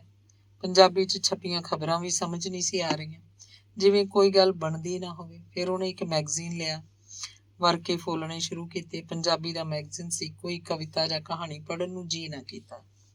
ਇੱਕ ਕਵਿਤਾ ਪੜ੍ਹੀ ਸੀ, ਬੇਸੁਆਦੀ ਜੀ ਲੱਗੀ। ਅੰਗਰੇਜ਼ੀ ਦਾ ਮੈਗਜ਼ੀਨ ਉਹਨੇ ਛੇੜਿਆ ਨਹੀਂ। ਇੱਕ ਕਚਵੀ ਜੀ ਉਹਦੇ ਲੂੰ 'ਚ ਫਸੀ ਹੋਈ ਸੀ, ਇੱਕ ਕਾਲ, ਜਿਵੇਂ ਉਡੀਕ 'ਚ ਉਹਦਾ ਕਾਲਜਾ ਢੇਰੀ ਹੁੰਦਾ ਜਾਂਦਾ ਹੋਵੇ। 20 ਮਿੰਟ ਉਹਨੂੰ ਮਸਾਂ ਨਿਕਲੇ। ਉਹਨੇ ਪ੍ਰੋਫੈਸਰ ਨੂੰ ਆਖਿਆ, ਤੁਸੀਂ ਤਾਂ ਘਰ ਹੈਗੇ ਹੀ ਹੋ, ਪੁਸ਼ਪਿੰਦਰ ਆਈ ਤਾਂ ਬਿਠਾ ਲਿਓ, ਮੈਂ ਆਉਣਾ ਲਾਇਬ੍ਰੇਰੀ ਤੱਕ ਗੇੜਾ ਮਾਰ ਆਵਾਂ। ਚੰਗਾ, ਮੈਂ ਤਾਂ ਘਰ ਹੀ ਹਾਂ, ਕਿਧਰੇ ਨਹੀਂ ਜਾਣਾ। ਅੱਜ ਦਾ ਦਿਨ ਤਾਂ ਤੁਹਾਡੇ ਲੇਖੇ ਹੀ ਲਾ ਦੇਣਾ, ਜਦੋਂ ਕਹੋਗੇ ਉੱਠ ਕੇ ਤੁਰ ਪਾਂਗੇ। ਨਸੀਬ ਉੱਥੋਂ ਸਿੱਧਾ ਪਹਿਲਾਂ ਤਾਂ ਲਾਇਬ੍ਰੇਰੀ ਗਿਆ। ਲਾਇਬ੍ਰੇਰੀ ਦੇ ਚੁਬਾਰੇ 'ਚ ਜਾ ਕੇ ਟੇਬਲ ਤੇ ਪਏ ਰਸਾਲੇ ਫਜ਼ੂਲ ਹੀ ਇੱਧਰ ਉੱਧਰ ਕੀਤੇ। ਉੱਥੇ ਉਹਦੇ ਮਨ ਨੂੰ ਟੇਕ ਕਿੱਥੇ ਸੀ। ਉਹ ਲਾਇਬ੍ਰੇਰੀ ਦੀਆਂ ਪੌੜੀਆਂ ਉਤਰਿਆ, ਫੂਲ ਵਾਲੇ ਦਰਵਾਜ਼ੇ ਜਾ ਕੇ ਗਾਂਹ ਸੂਏ ਦੇ ਪੁਲ ਤੇ ਪਹੁੰਚ ਗਿਆ। ਬੱਸ ਅੱਡੇ ਫੂਲ ਵੱਲੋਂ ਆਉਂਦੀ ਕਿਸੇ ਬੱਸ ਦੀ ਉਡੀਕ ਕਰਨ ਲੱਗਿਆ। ਇੱਕ ਬੱਸ ਆਈ, ਉਸ ਵਿੱਚ ਪੁਸ਼ਪਿੰਦਰ ਦੀ ਸ਼ਕਲ ਤਾਂ ਕਿਧਰੇ ਵੀ ਨਹੀਂ ਦਿਸੀ। ਉਹ ਨਿਰਾਸ਼ ਹੋ ਗਿਆ। ਫਿਰ ਅਗਲੀ ਬੱਸ ਦੀ ਉਡੀਕ ਕਰਨ ਲੱਗਿਆ। ਅਗਲੀ ਬੱਸ ਕਾਫੀ ਦੇਰ ਤੱਕ ਕੋਈ ਆਈ ਨਾ। ਉਹ ਅੱਕਿਆ ਥੱਕਿਆ ਪਿਆ ਸੀ, ਪਰ ਉਡੀਕ ਨਹੀਂ ਮੁੱਕ ਰਹੀ ਸੀ। ਅੱਖਾਂ ਦੀ ਤੇਹ ਵੱਧਦੀ ਜਾ ਰਹੀ ਸੀ, ਇੰਨੀ ਤੇਹ ਜਿਵੇਂ ਉਹਦਾ ਦਮ ਹੀ ਨਿਕਲ ਜਾਣਾ ਹੋਵੇ। ਬਾਜ਼ਾਰ 'ਚ ਆ ਕੇ ਉਹ ਬੇਮੁਹਾਰਾ ਜਿਹਾ ਘੁੰਮਣ ਫਿਰਨ ਲੱਗਿਆ। ਕੀ ਦੇਖਦਾ ਹੈ, ਸਾਹਮਣੇ ਸੰਘੇੜਿਆਂ ਵਾਲੇ ਬਾਬੇ ਇਕੱਲੇ ਹੀ ਆਪਣਾ ਸਕੂਟਰ ਲਈ ਖੜੇ ਆ, ਜਿਵੇਂ ਕਿਸੇ ਦਾ ਇੰਤਜ਼ਾਰ ਕਰ ਰਹੇ ਹੁਣ। ਨਸੀਬ ਨੂੰ ਦੇਖਦੇ ਹੀ ਚਹਿਕ ਉੱਠੇ, ਓਏ ਸੁਣਾ ਕਾਮਰੇਡ, ਇੱਥੇ ਕਿੱਥੇ? ਨਸੀਬ ਨੇ ਹੱਥ ਜੋੜ ਕੇ ਸਿਰ ਨਵਾਇਆ, ਨਮਸਕਾਰ ਆਖਿਆ, ਫਿਰ ਗੌਰ ਨਾਲ ਬਾਬਿਆਂ ਵੱਲ ਝਾਕਣ ਲੱਗਿਆ। ਉਹੀ ਭਗਵੇਂ ਕੱਪੜੇ, ਕਮੀਜ਼ ਚਾਦਰਾ, ਬਦਾਮੀ ਟਸਰੀ ਦੀ ਪੱਗ, ਪੈਰਾਂ 'ਚ ਗੁਲਾਬੀ ਕਾਟਰਾਈ ਦੀ ਰਕਾਬੀ, ਉਹੀ ਸਦਾ ਬਹਾਰ ਹੱਸਦਾ ਖਿੜਿਆ ਚਿਹਰਾ, ਖੁੱਲੀ ਦਾੜੀ, ਖਿੰਡਵੀਂ ਛੋਟੀ ਛੋਟੀ। ਨਸੀਬ ਬਾਬਿਆਂ ਸਾਹਮਣੇ ਮੂਰਤ ਬਣਿਆ ਖੜਾ ਸੀ। ਹੱਥ ਅਜੇ ਵੀ ਬੰਨੇ ਹੋਏ ਸੀ, ਬੁੱਲਾਂ ਤੇ ਸਿਕਰੀ, ਅੱਖਾਂ 'ਚ ਘੋਰ ਉਦਾਸੀ, ਚਿਹਰਾ ਕਮਲਾਇਆ ਕਮਲਾਇਆ। ਬਾਬਾ ਹੀ ਫੇਰ ਬੋਲੇ, ਕਿਉਂ ਕਾਮਰੇਡ, ਕੀ ਹਾਲ ਬਣਾਇਆ? ਇਹ ਸੁੱਖ ਤਾਂ ਹੈ। ਹਾਂਜੀ ਸੁੱਖ ਹੀ ਹੈ, ਤੁਸੀਂ ਕਿਵੇਂ ਆ ਗਏ ਇੱਥੇ ਐਡੀ ਦੂਰ? ਨਸੀਬ ਨੇ ਮੂੰਹ ਖੋਲਿਆ, ਫਿੱਕਾ ਫਿੱਕਾ ਮੁਸਕਰਾਇਆ। ਜਾਣੀ ਸੁੱਖ ਮੁਕੰਮਲ ਨਹੀਂ, ਇਹ ਤਾਂ ਭਾਈ ਕੋਈ ਕਸਰ ਲੱਗਦੀ ਆ ਤੈਨੂੰ। ਦੱਸ ਨਾ ਦੱਸ, ਤੇਰਾ ਚਿਹਰਾ ਦੱਸੀ ਜਾਂਦਾ। ਕਿਤੇ ਬੈਠੋ ਤਾਂ ਸੁਣਾਵਾਂ ਹਾਲ। ਨਸੀਬ ਆਪਣੇ ਦੁੱਖ ਨਾਲ ਗੱਲ ਤੱਕ ਭਰਿਆ ਲੱਗਦਾ ਸੀ। ਚੱਲ ਬੈਠ ਜਾਂਦੇ ਆ। ਵਾਹ, ਇਹ ਕੀ ਗੱਲ ਕੀਤੀ ਹੈ ਤੈਂ ਕਾਮਰੇਡ? ਉਹ ਸਾਹਮਣੇ ਇੱਕ ਹੋਟਲ 'ਚ ਬੈਠ ਗਏ। ਬਾਬਿਆਂ ਨੇ ਚਾਹ ਦੇ 2 ਕੱਪਾਂ ਲਈ ਆਖਤਾ, 250 ਗ੍ਰਾਮ ਬਰਫੀ ਵੀ। ਉਹ ਇੱਕ ਖੁੰਝੇ ਨਵੇਕਲਾ ਮੇਜ਼ ਦੇਖ ਕੇ ਸੋਫੇ ਦੇ ਕੋਲ ਕੋਲ ਹੋ ਕੇ ਬੈਠ ਗਏ। ਨੌਕਰ ਪਾਣੀ ਦੇ 2 ਗਲਾਸ ਰੱਖ ਗਿਆ। ਨਸੀਬ ਨੇ ਇੱਕੋ ਸਾਹ ਪਾਣੀ ਦਾ ਗਲਾਸ ਪੀਤਾ। ਬਾਬਿਆਂ ਅੱਗੇ ਆਪਣਾ ਦੁੱਖ ਦਾ ਘੜਾ ਜਿਵੇਂ ਇੱਕੋ ਝਟਕੇ ਨਾਲ ਮੁੱਧਾ ਕਰਤਾ ਹੋਵੇ। ਕਹਿੰਦਾ, ਬਾਬਿਓ, ਬਿਪਤਾ ਨੂੰ ਫੜਿਆ ਹੋਇਆ ਮੈਂ ਤਾਂ। ਜਿੰਨਾ ਚਿਰ ਗੱਲ ਕਿਸੇ ਤਣ ਪੱਤਣ ਨਹੀਂ ਲੱਗਦੀ, ਜਾਨ ਸੂਲੀ ਤੇ ਟੰਗੀ ਰਹੂ। 2 ਹਰਫੀ ਗੱਲ ਆ ਬਾਬੇ। ਕੋਠੇ ਖੜਕ ਸਿੰਘ ਨਾਨਕੇ ਆ ਨਾ ਮੇਰੇ, ਤੁਹਾਨੂੰ ਪਤਾ ਹੀ ਹੈ। ਮੈਂ ਉੱਥੇ ਰਹਿ ਕੇ ਹੀ ਪੜ੍ਹਿਆ। ਉੱਥੋਂ ਦੀ ਇੱਕ ਬੀਬੀ ਹੈ ਮੇਰੇ ਨਾਲ ਪੜ੍ਹੀ ਹੈ, ਜੱਟਾਂ ਦੀ ਕੁੜੀ ਹੈ। ਉਹਦੇ ਨਾਲ ਮੇਰੀ ਮੈਰਿਜ? ਸਿੱਧਾ ਬੋਲ। ਹਾਂਜੀ। ਫਿਰ ਡਿੱਕਾ ਕੀ ਆ? ਉਹਦੇ ਮਾਂ-ਬਾਪ ਕਦੋਂ ਮੰਨਣ ਲੱਗੇ ਆ? ਮੈਂ ਨਾਈ, ਉਹ ਜੱਟ। ਉਹਨੂੰ ਕਿਤੇ ਹੋਰ ਵਿਆਹਣ ਨੂੰ ਫਿਰਦੇ ਆ। ਲੜਕੀ ਕੀ ਕਹਿੰਦੀ ਹੈ ਭਾਈ? ਉਹ ਤਾਂ ਮੇਰੇ ਨਾਲ ਹੈ। ਪੱਕੀ ਤਿਆਰ ਹੈ? ਹਾਂਜੀ ਪੱਕੀ, ਸਾਡੀ ਸਾਰੀ ਗੱਲਬਾਤ ਹੋ ਚੁੱਕੀ ਹੈ। ਫਿਰ ਕਸਰ ਕੀ ਹੈ ਕਾਮਰੇਡ? ਅੱਜ ਉਹਨੇ ਇੱਥੇ ਆਉਣਾ ਹੈ। ਇੱਕ ਪ੍ਰੋਫੈਸਰ ਹੈ, ਬੜਾ ਪ੍ਰੋਗਰੈਸਿਵ ਆਦਮੀ ਹੈ। ਉਹਨੂੰ ਵਿੱਚ ਪਾ ਕੇ ਅਸੀਂ ਅੱਜ ਹੀ ਬਠਿੰਡੇ ਜਾਵਾਂਗੇ, ਉੱਥੇ ਕੋਰਟ ਮੈਰਿਜ ਹੋ ਜੂ। ਹੋਰ ਫਿਰ ਹੋਰ ਕਸਰ ਕੀ ਹੈ? ਚਾਹ ਆ ਚੁੱਕੀ ਸੀ। ਉਹ ਇੱਕ ਇੱਕ ਟੁਕੜਾ ਬਰਫੀ ਦਾ ਮੂੰਹ 'ਚ ਪਾਉਂਦੇ ਗੱਲਾਂ ਕਰਦੇ। ਬਾਬਿਆਂ ਨੇ ਤਾਂ ਆਪਣਾ ਗਲਾਸ ਖਾਲੀ ਵੀ ਕਰ ਲਿਆ ਸੀ, ਬਰਫੀ ਵੀ ਖਾਸੀ ਖਾ ਲਈ। ਨਸੀਬ ਅਜੇ ਅੱਧਾ ਗਲਾਸ ਲਈ ਬੈਠਾ ਸੀ। ਫਿਰ ਵੀ ਬਰਫੀ ਦਾ ਇੱਕ ਟੁਕੜਾ ਉਹ 2-3 ਹਿੱਸੇ ਕਰਕੇ ਖਾਂਦਾ। ਨਸੀਬ ਹੁਣ ਚੁੱਪ ਸੀ, ਜਿਵੇਂ ਸਭ ਕੁਝ ਆਖਤਾ ਹੋਵੇ। ਉਹ ਚਾਹ ਦੀ ਨਿੱਕੀ ਜਿਹੀ ਘੁੱਟ ਭਰਦਾ, ਮੇਜ਼ ਤੇ ਨਿਗਾਹ ਗੱਡ ਕੇ ਝਾਕਣ ਲੱਗਦਾ। ਬਾਬੇ ਫੇਰ ਬੋਲੇ, ਹੋਰ ਕਸਰ ਕੀ ਆ ਭਾਈ? ਤੂੰ ਬੋਲਿਆ ਹੀ ਨਾ। ਉਹ ਫੇਰ ਚੁੱਪ। ਹੁਣਾ ਕਿੱਥੇ ਆ ਕਾਮਰੇਡ? ਮੈਂ ਕਲਕੱਤੇ ਹਾਂ ਜੀ, ਉੱਥੇ ਬੈਂਕ 'ਚ ਆ ਹੁਣ। ਕੀ ਲੱਗਿਆ ਹੋਇਆ? ਮੈਂ ਪ੍ਰੋਬੇਸ਼ਨ ਅਫਸਰ ਹਾਂ ਜੀ। ਕਿੰਨੀ ਕੁ ਤਨਖਾਹ ਮਿਲ ਜਾਂਦੀ ਹੈ? ਤਨਖਾਹ ਤਾਂ ਬਹੁਤ ਆ ਜੀ, 1000 ਆ। ਪ੍ਰੋਬੇਸ਼ਨ ਪੀਰੀਅਡ ਤੋਂ ਬਾਅਦ ਫਿਰ ਹਰ ਸਾਲ ਵੱਧਦੀ ਜਾਊ। ਫਿਰ ਤਾਂ ਕਾਮਰੇਡ ਤੇਰਾ ਇਨਕਲਾਬ ਆ ਗਿਆ। ਨਹੀਂ ਬਾਬਿਓ, ਇਹ ਇਨਕਲਾਬ ਕਾਹਦਾ? ਹੋਰ ਫਿਰ ਬਾਕੀ ਦਾ ਇਨਕਲਾਬ ਉਦੋਂ ਆਜੂ ਜਦੋਂ ਜੱਟਾਂ ਦੀ ਕੁੜੀ ਵਿਆਹ ਕੇ ਘਰ ਵਸਾ ਲਈ। ਬਾਬੇ ਨਿੱਕਾ ਨਿੱਕਾ ਹੱਸਣ ਲੱਗੇ, ਜਿਵੇਂ ਘੁੰਗਰੂਆਂ ਦੀ ਛਣਕਾਰ ਹੁੰਦੀ ਹੋਵੇ। ਨਸੀਬ ਵੀ ਫਿੱਕਾ ਫਿੱਕਾ ਮੁਸਕਰਾਇਆ, ਬੋਲਿਆ, ਅਸਲ 'ਚ ਤਾਂ ਬਾਬਿਓ ਇਹ ਵਿਅਕਤੀਗਤ ਇਨਕਲਾਬ ਵਰਗੀ ਗੱਲ ਆ। ਅਸਲੀ ਇਨਕਲਾਬ ਬਹੁਤ ਦੂਰ ਹੈ। ਉਹ ਤੂੰ ਪਹਿਲਾਂ ਵਿਅਕਤੀਗਤ ਇਨਕਲਾਬ ਤਾਂ ਲਿਆ, ਫਿਰ ਅਸਲੀ ਵੀ ਲੈ ਆਵਾਂਗੇ। ਸਮੂਹਕ ਇਨਕਲਾਬ? ਬਾਬੇ ਫਿਰ ਖਿਣ ਖਿਣ ਕਰਕੇ ਹੱਸੇ। ਫਿਰ ਗੰਭੀਰ ਮੁਦਰਾ ਬਣਾ ਕੇ ਬੋਲੇ, ਤੂੰ ਤਾਂ ਵਿਦਵਾਨ ਆਦਮੀ ਹੈ ਕਾਮਰੇਡ, ਸਭ ਗਿਆਨ ਹੈ ਤੈਨੂੰ। ਇਹ ਜਾਤ ਪਾਤ ਐਵੇਂ ਪਰਦਾ ਹੈ, ਅਸਲ 'ਚ ਅੰਤਰ ਤਾਂ ਆਰਥਿਕਤਾ ਦਾ ਹੈ। ਜੱਟ ਮਾਨਸਿਕ ਤੌਰ ਤੇ ਆਪਣੇ ਆਪ ਨੂੰ ਦੂਜੀਆਂ ਜਾਤਾਂ ਨਾਲੋਂ ਉੱਚਾ ਗਿਣਦਾ। ਆਰਥਿਕ ਤੌਰ ਤੇ ਤਕੜਾ ਹੋਣ ਦਾ ਭਰਮ ਹੈ ਉਹਨੂੰ। ਤੂੰ ਨਾਈ ਜਾਤ ਦਾ। ਜੱਟ ਦੀ ਮਾਨਸਿਕਤਾ ਕਹਿੰਦੀ ਆ ਤੂੰ ਆਰਥਿਕ ਤੌਰ ਤੇ ਉਹਦੇ ਨਾਲੋਂ ਨੀਵਾਂ। ਨਹੀਂ ਤਾਂ ਤੂੰ ਆਪ ਹੀ ਦੇਖ, ਤੂੰ 1000 ਰੁਪਈਆ ਮਹੀਨਾ ਲੈਣਾ, BA ਤੱਕ ਤਾਲੀਮ ਹੈ ਤੇਰੀ, ਸੋਹਣਾ ਸੁਨੱਖਾ ਜਵਾਨ ਹੈ, ਅਕਲ ਸ਼ਕਲ ਸਭ ਹੈ। ਤੂੰ ਕਿਹੜੀ ਗੱਲੋਂ ਘੱਟ ਹੈ ਕਾਮਰੇਡ? ਗੁਰੂ ਤਾਂ ਆਪ ਕਹਿ ਗਏ, ਮਾਨਸ ਕੀ ਜਾਤ ਸਭੇ ਏਕੇ ਪਹਿਚਾਨ। ਰੱਬ ਨੇ ਤਾਂ ਸਭ ਨੂੰ ਇੱਕੋ ਜਿਹਾ ਪੈਦਾ ਕੀਤਾ। ਇਹ ਊਚ ਨੀਚ ਤਾਂ ਮਨੁੱਖ ਨੇ ਆਪ ਪੈਦਾ ਕਰ ਲਈ। ਇਹ ਵੱਟਾਂ ਤਾਂ ਸਮਾਜ ਨੇ ਆਪ ਪਾ ਲੀਆਂ। ਤੇਰੇ ਜਿਹੇ ਨੌਜਵਾਨ ਹੀ ਇਹਨਾਂ ਵੱਟਾਂ ਨੂੰ ਪੱਧਰਾ ਕਰਨਗੇ ਕਾਮਰੇਡ। ਬਾਬਿਆਂ ਦੀਆਂ ਗੱਲਾਂ ਨੇ ਨਸੀਬ ਨੂੰ ਬਹੁਤ ਬਲ ਦਿੱਤਾ ਤੇ ਫਿਰ ਆਪਣੇ ਖੁੱਲੇ ਬੰਗਾਲੀ ਕਮੀਜ਼ ਹੇਠ ਹੱਥ ਪਾ ਕੇ ਬਾਬਿਆਂ ਨੇ ਅੰਦਰ ਦੀ ਪਹਿਨੀ ਚਿੱਟੇ ਰੰਗ ਦੀ ਸੂਤੀ ਬਣਾਉਣ ਦੀ ਇੱਕ ਜੇਬ ਨੂੰ ਟੋਇਆ, ਫਿਰ ਦੂਜੀ ਜੇਬ ਨੂੰ। ਦੋਵਾਂ 'ਚ ਹੀ ਭਾਰ ਸੀ। ਇੱਕ ਜੇਬ 'ਚ ਉਹਨਾਂ ਨੇ ਥੱਬਾ ਸਾਰਾ ਨੋਟਾਂ ਦਾ ਕੱਢਿਆ, ਗਿਣੇ ਨਹੀਂ, 100 ਦੇ ਨੋਟ ਸੀ ਸਾਰੇ। ਜਿੰਨੇ ਸੀ ਥੱਬਾ ਨਸੀਬ ਦੇ ਪੱਟ ਤੇ ਧਰਤਾ। ਆਖਿਆ, ਲੈ ਵੀ ਕਾਮਰੇਡ, ਆਪਣੇ ਇਸ ਵਿਅਕਤੀਗਤ ਇਨਕਲਾਬ 'ਚ ਸਾਡਾ ਵੀ ਇੰਨਾ ਕੁ ਸਹਿਯੋਗ ਪਾ ਲੈ।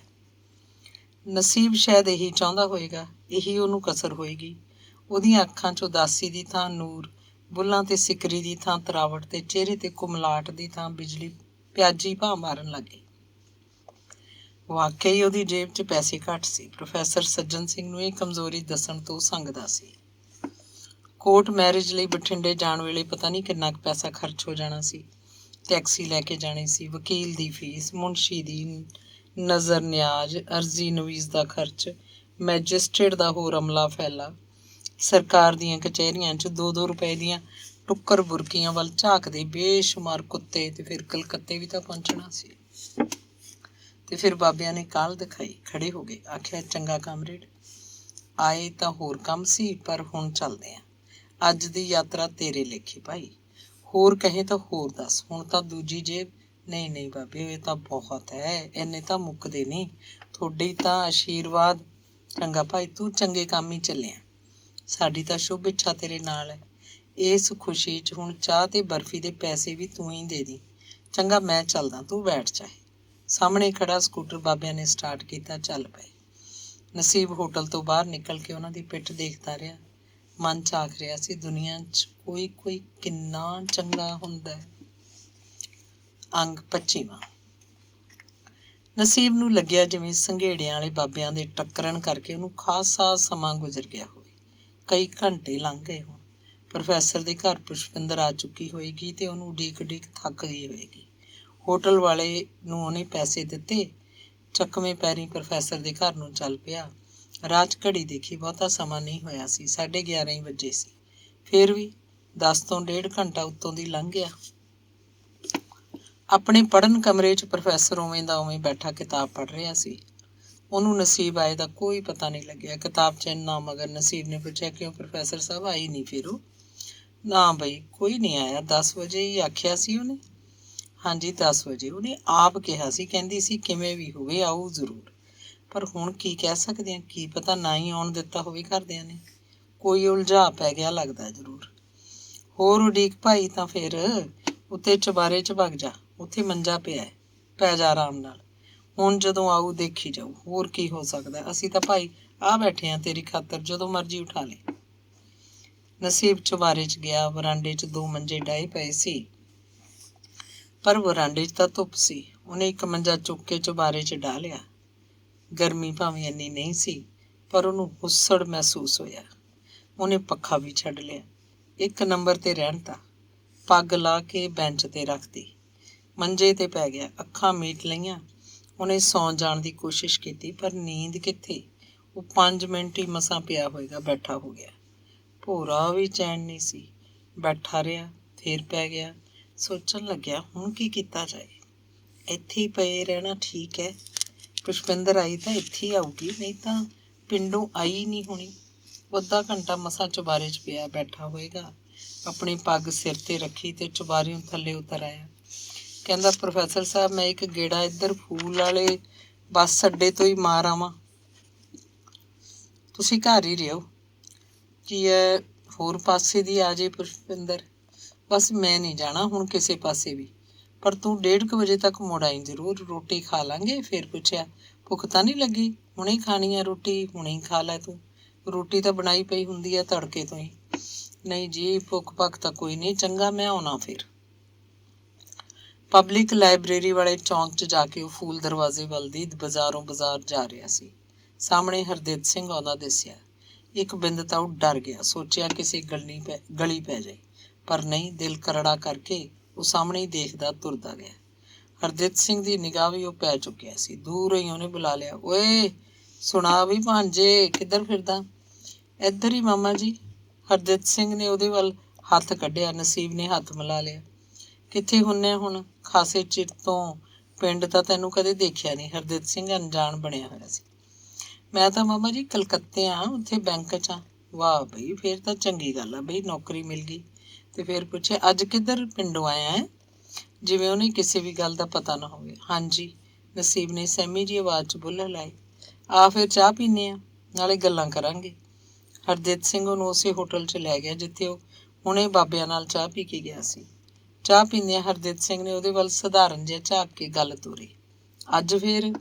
ਅੱਜ ਬਸ ਐਵੇਂ ਜੀ, ਇੱਥੇ ਹੀ ਆਇਆ ਸੀ ਮੈਂ ਤਾਂ। ਨਸੀਬ ਕੋਈ ਖਾਸ ਬਹਾਨਾ ਨਾ ਬਣਾ ਸਕਿਆ। ਇੱਥੇ ਕੰਮ ਹੈ ਕੋਈ? ਕੰਮ ਤਾਂ ਜੀ ਬਸ ਊਂ ਆ ਗਿਆ ਮੈਂ। ਉਹਨੂੰ ਬਹਾਨਾ ਨਹੀਂ ਲੱਭ ਰਿਹਾ ਸੀ। ਤਾਂ ਫਿਰ ਕੋਠਿਆਂ ਨੂੰ ਮੁੜੇਗਾ ਹੁਣ? ਦੇਖਦੇ ਹਾਂ ਜੀ, ਸ਼ਾਇਦ ਸੰਘੇੜੀ ਜਾਵਾਂ, ਉੱਥੋਂ ਫਿਰ ਕਲਕੱਤੇ ਨੂੰ। ਉਹਨੂੰ ਬਹਾਨਿਆਂ ਦਾ ਰਾਹ ਲੱਭ ਪਿਆ। ਹਰਦਿਤ ਸਿੰਘ ਨੂੰ ਆਪ ਪਤਾ ਸੀ ਕਿ ਉਹ ਵਾਧੂ ਸਵਾਲ ਉਹਨੂੰ ਪੁੱਛ ਰਿਹਾ। ਨਸੀਬ ਦੇ ਜਵਾਬ ਵੀ ਉਹਨੂੰ ਵਾਧੂ ਹੀ ਲੱਗੇ। ਉਹਦੇ ਮਨ 'ਚ ਪੱਕੀ ਠਣਕ ਗਈ ਕਿ ਨਸੀਬ ਰਾਮਪੁਰੇ ਆ ਕੇ ਉਹਦੀ ਧੀ ਪੁਸ਼ਪਿੰਦਰ ਨੂੰ ਹੀ ਉਡੀਕ ਰਿਹਾ। ਉਹਨੂੰ ਹੀ ਬਾਜ਼ਾਰਾਂ 'ਚ ਲੱਭਦਾ ਫਿਰਦਾ। ਫਿਰ ਉਹ ਅੰਦਰੇ ਅੰਦਰ ਇੱਕ ਵਿਉਂਤ ਬਣਾਉਣ ਲੱਗਿਆ। ਕਿਵੇਂ ਕੀਤਾ ਜਾਏ? ਮੁੰਡੇ ਨੂੰ ਧਮਕਾਇਆ ਜਾਏ ਜਾਂ ਮਿੱਠਤ ਪਿਆਰ ਨਾਲ ਹੀ ਸਮਝਾ ਦਿੱਤਾ ਜਾਏ? ਅੰਦਰੇ ਅੰਦਰ ਇੱਕ ਜ਼ਹਿਰ ਘੋਲ ਰਿਹਾ ਸੀ। ਉਹ ਆਪਣੇ ਆਪ 'ਤੇ ਪੂਰਾ ਕਾਬੂ ਰੱਖਣ ਦੀ ਕੋਸ਼ਿਸ਼ ਕਰਦਾ। ਉਹ ਡਰਦਾ ਕਿ ਇੱਕਦਮ ਹੀ ਉਹ ਕਿਤੇ ਬੰਬ ਵਾਂਗ ਨਾ ਪਾੜ ਜਾਏ। ਫਿਰ ਤਾਂ ਸਾਰੀ ਖੇਡ ਵਿਗੜ ਜਾਏਗੀ, ਮੁੰਡਾ ਹੱਥੋਂ ਨਿਕਲ ਜਾਏਗਾ। ਇੰਝ ਫਿਰ ਕਾਬੂ ਨਹੀਂ ਆਉਣਾ ਹੈ ਕਦੇ। ਇਹ ਕੀ ਪਤਾ ਫਿਰ ਕਹਾਣੀ ਕਿਸ ਕੜ ਬੈਠੇ। ਇੱਕ ਖਤਰਨਾਕ ਸੰਘਰਸ਼ ਉਹਦੇ ਦਿਮਾਗ 'ਚ ਸੀ। ਇੱਕ ਦੱਬਿਆ ਗੁੱਸਾ ਉਹਦੇ ਦਿਮਾਗ 'ਚ ਖਿਚੜੀ ਵਾਂਗ ਰਿੱਝ ਰਿਹਾ ਸੀ। ਪਿੰਡ ਦਿਆਲੋ ਨੂੰ ਕਹਿ ਕੇ ਆਇਆ ਸੀ ਵੀ ਉਹ ਮਹਿਮੇ ਨੂੰ ਜਾ ਰਿਹਾ। ਉਹਨੇ 1:30 ਵਾਲੀ ਗੱਡੀ ਰਾਮਪੁਰਿਓਂ ਚੜ੍ਹ ਕੇ ਬਠਿੰਡੇ ਪਹੁੰਚਣਾ ਸੀ। ਫਿਰ ਉੱਥੋਂ ਬੱਸ ਲੈ ਕੇ ਗੁਨਿਆਣੇ ਜਾ ਕੇ ਮਹਿਮਾ ਸਰਕਾਰੀ। ਪਰ ਨਸੀਬ ਨੂੰ ਦੇਖ ਕੇ ਉਹਨੇ ਸਾਰਾ ਪ੍ਰੋਗਰਾਮ ਬਦਲ ਲਿਆ। ਨਸੀਬ ਨੂੰ ਦੇਖਣ ਸਾਰ ਤਾਂ ਉਹਨੂੰ ਸਭ ਕੁਝ ਹੀ ਭੁੱਲ ਭੁਲਾ ਗਿਆ। ਉਹਦੇ ਸਾਹਮਣੇ ਤਾਂ ਬਸ ਨਸੀਬ ਸੀ, ਨਾਈਆਂ ਦਾ ਮੁੰਡਾ, ਜੋ ਉਹਦੀ ਧੀ ਤੱਕ ਆ ਪਹੁੰਚਿਆ ਸੀ ਤੇ ਜਿਹਨੂੰ ਉਹ ਉਸੇ ਹੋਟਲ 'ਚ ਵੱਢ ਕੇ ਧਰਤੀ 'ਚ ਦੱਬ ਦੇਣਾ ਚਾਹੁੰਦਾ ਸੀ। ਉਹਦਾ ਦਿਮਾਗ ਕਹਿੰਦਾ ਇਹਨੂੰ ਗੱਲੀਂ ਬਾਤੀਂ ਸਮਝਾ ਦਿੱਤਾ ਜਾਏ। ਉਹਦਾ ਦਿਲ ਕਹਿੰਦਾ ਇਹਨੂੰ ਖਤਮ ਕਰਤਾ ਜਾਏ।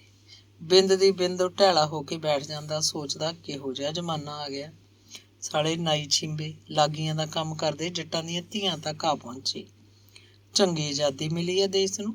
ਕਾਂਗਰਸ ਵਾਲਿਆਂ ਨੇ ਨਿੱਕੀ ਸੁੱਕੀ ਜਾਤ ਸਿਰ ਚੜਾਤੀ। ਚਾਹ ਪੀ ਕੇ ਉੱਠੇ। ਹਰਦਿਤ ਨੇ ਚਾਹ ਦੇ ਪੈਸੇ ਦੇ ਦਿੱਤੇ।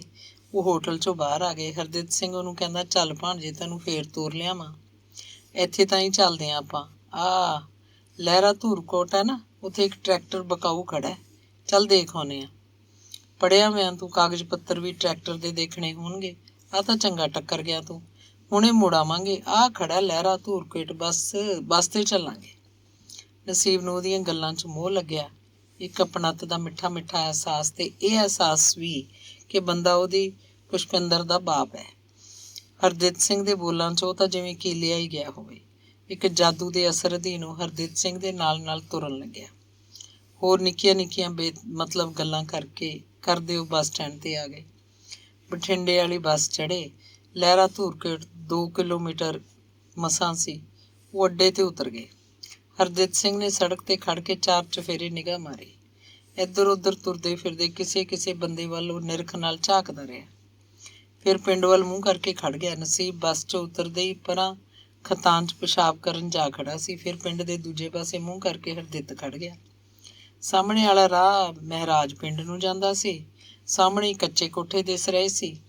ਨਰਮੇ ਦੇ ਖੇਤ ਸੀ। ਕਿਧਰੇ ਕੋਈ ਵੀ ਬੰਦਾ ਆਉਂਦਾ ਜਾਂਦਾ ਨਹੀਂ ਦਿਸਦਾ ਸੀ। ਸੁੰਨ ਸਰਾਂ ਜਿਹੀ ਫੈਲੀ ਹੋਈ ਸੀ। ਨਸੀਬ ਉਹਦੇ ਕੋਲ ਆ ਕੇ ਖੜਾ ਕਹਿਣ ਲੱਗਾ, ਚਲੋ ਜੀ ਫਿਰ ਆਹੀ ਹੈ ਲਹਿਰਾ ਧੂਰਕੋਟ? ਹਾਂ, ਲਹਿਰਾ ਧੂਰਕੋਟ ਤਾਂ ਇਹੀ ਹੈ, ਪਰ ਆਪਾਂ ਇੱਧਰ ਜਾਣਾ ਹੈ। ਕੋਠੇ ਦਿਸਦੇ ਨੇ ਨਾ, ਉਹਨਾਂ ਕੋਠਿਆਂ 'ਚ ਜਾਣਾ ਆਪਾਂ। ਹਰਦਿਤ ਸਿੰਘ ਸੜਕ ਤੋਂ ਉਤਰ ਕੇ ਮਹਿਰਾਜ ਦੇ ਰਾਹ ਪੈ ਗਿਆ। ਮਗਰ ਨਸੀਬ। ਉਹ ਪਹੇ ਤੁਰਦੇ ਗਏ।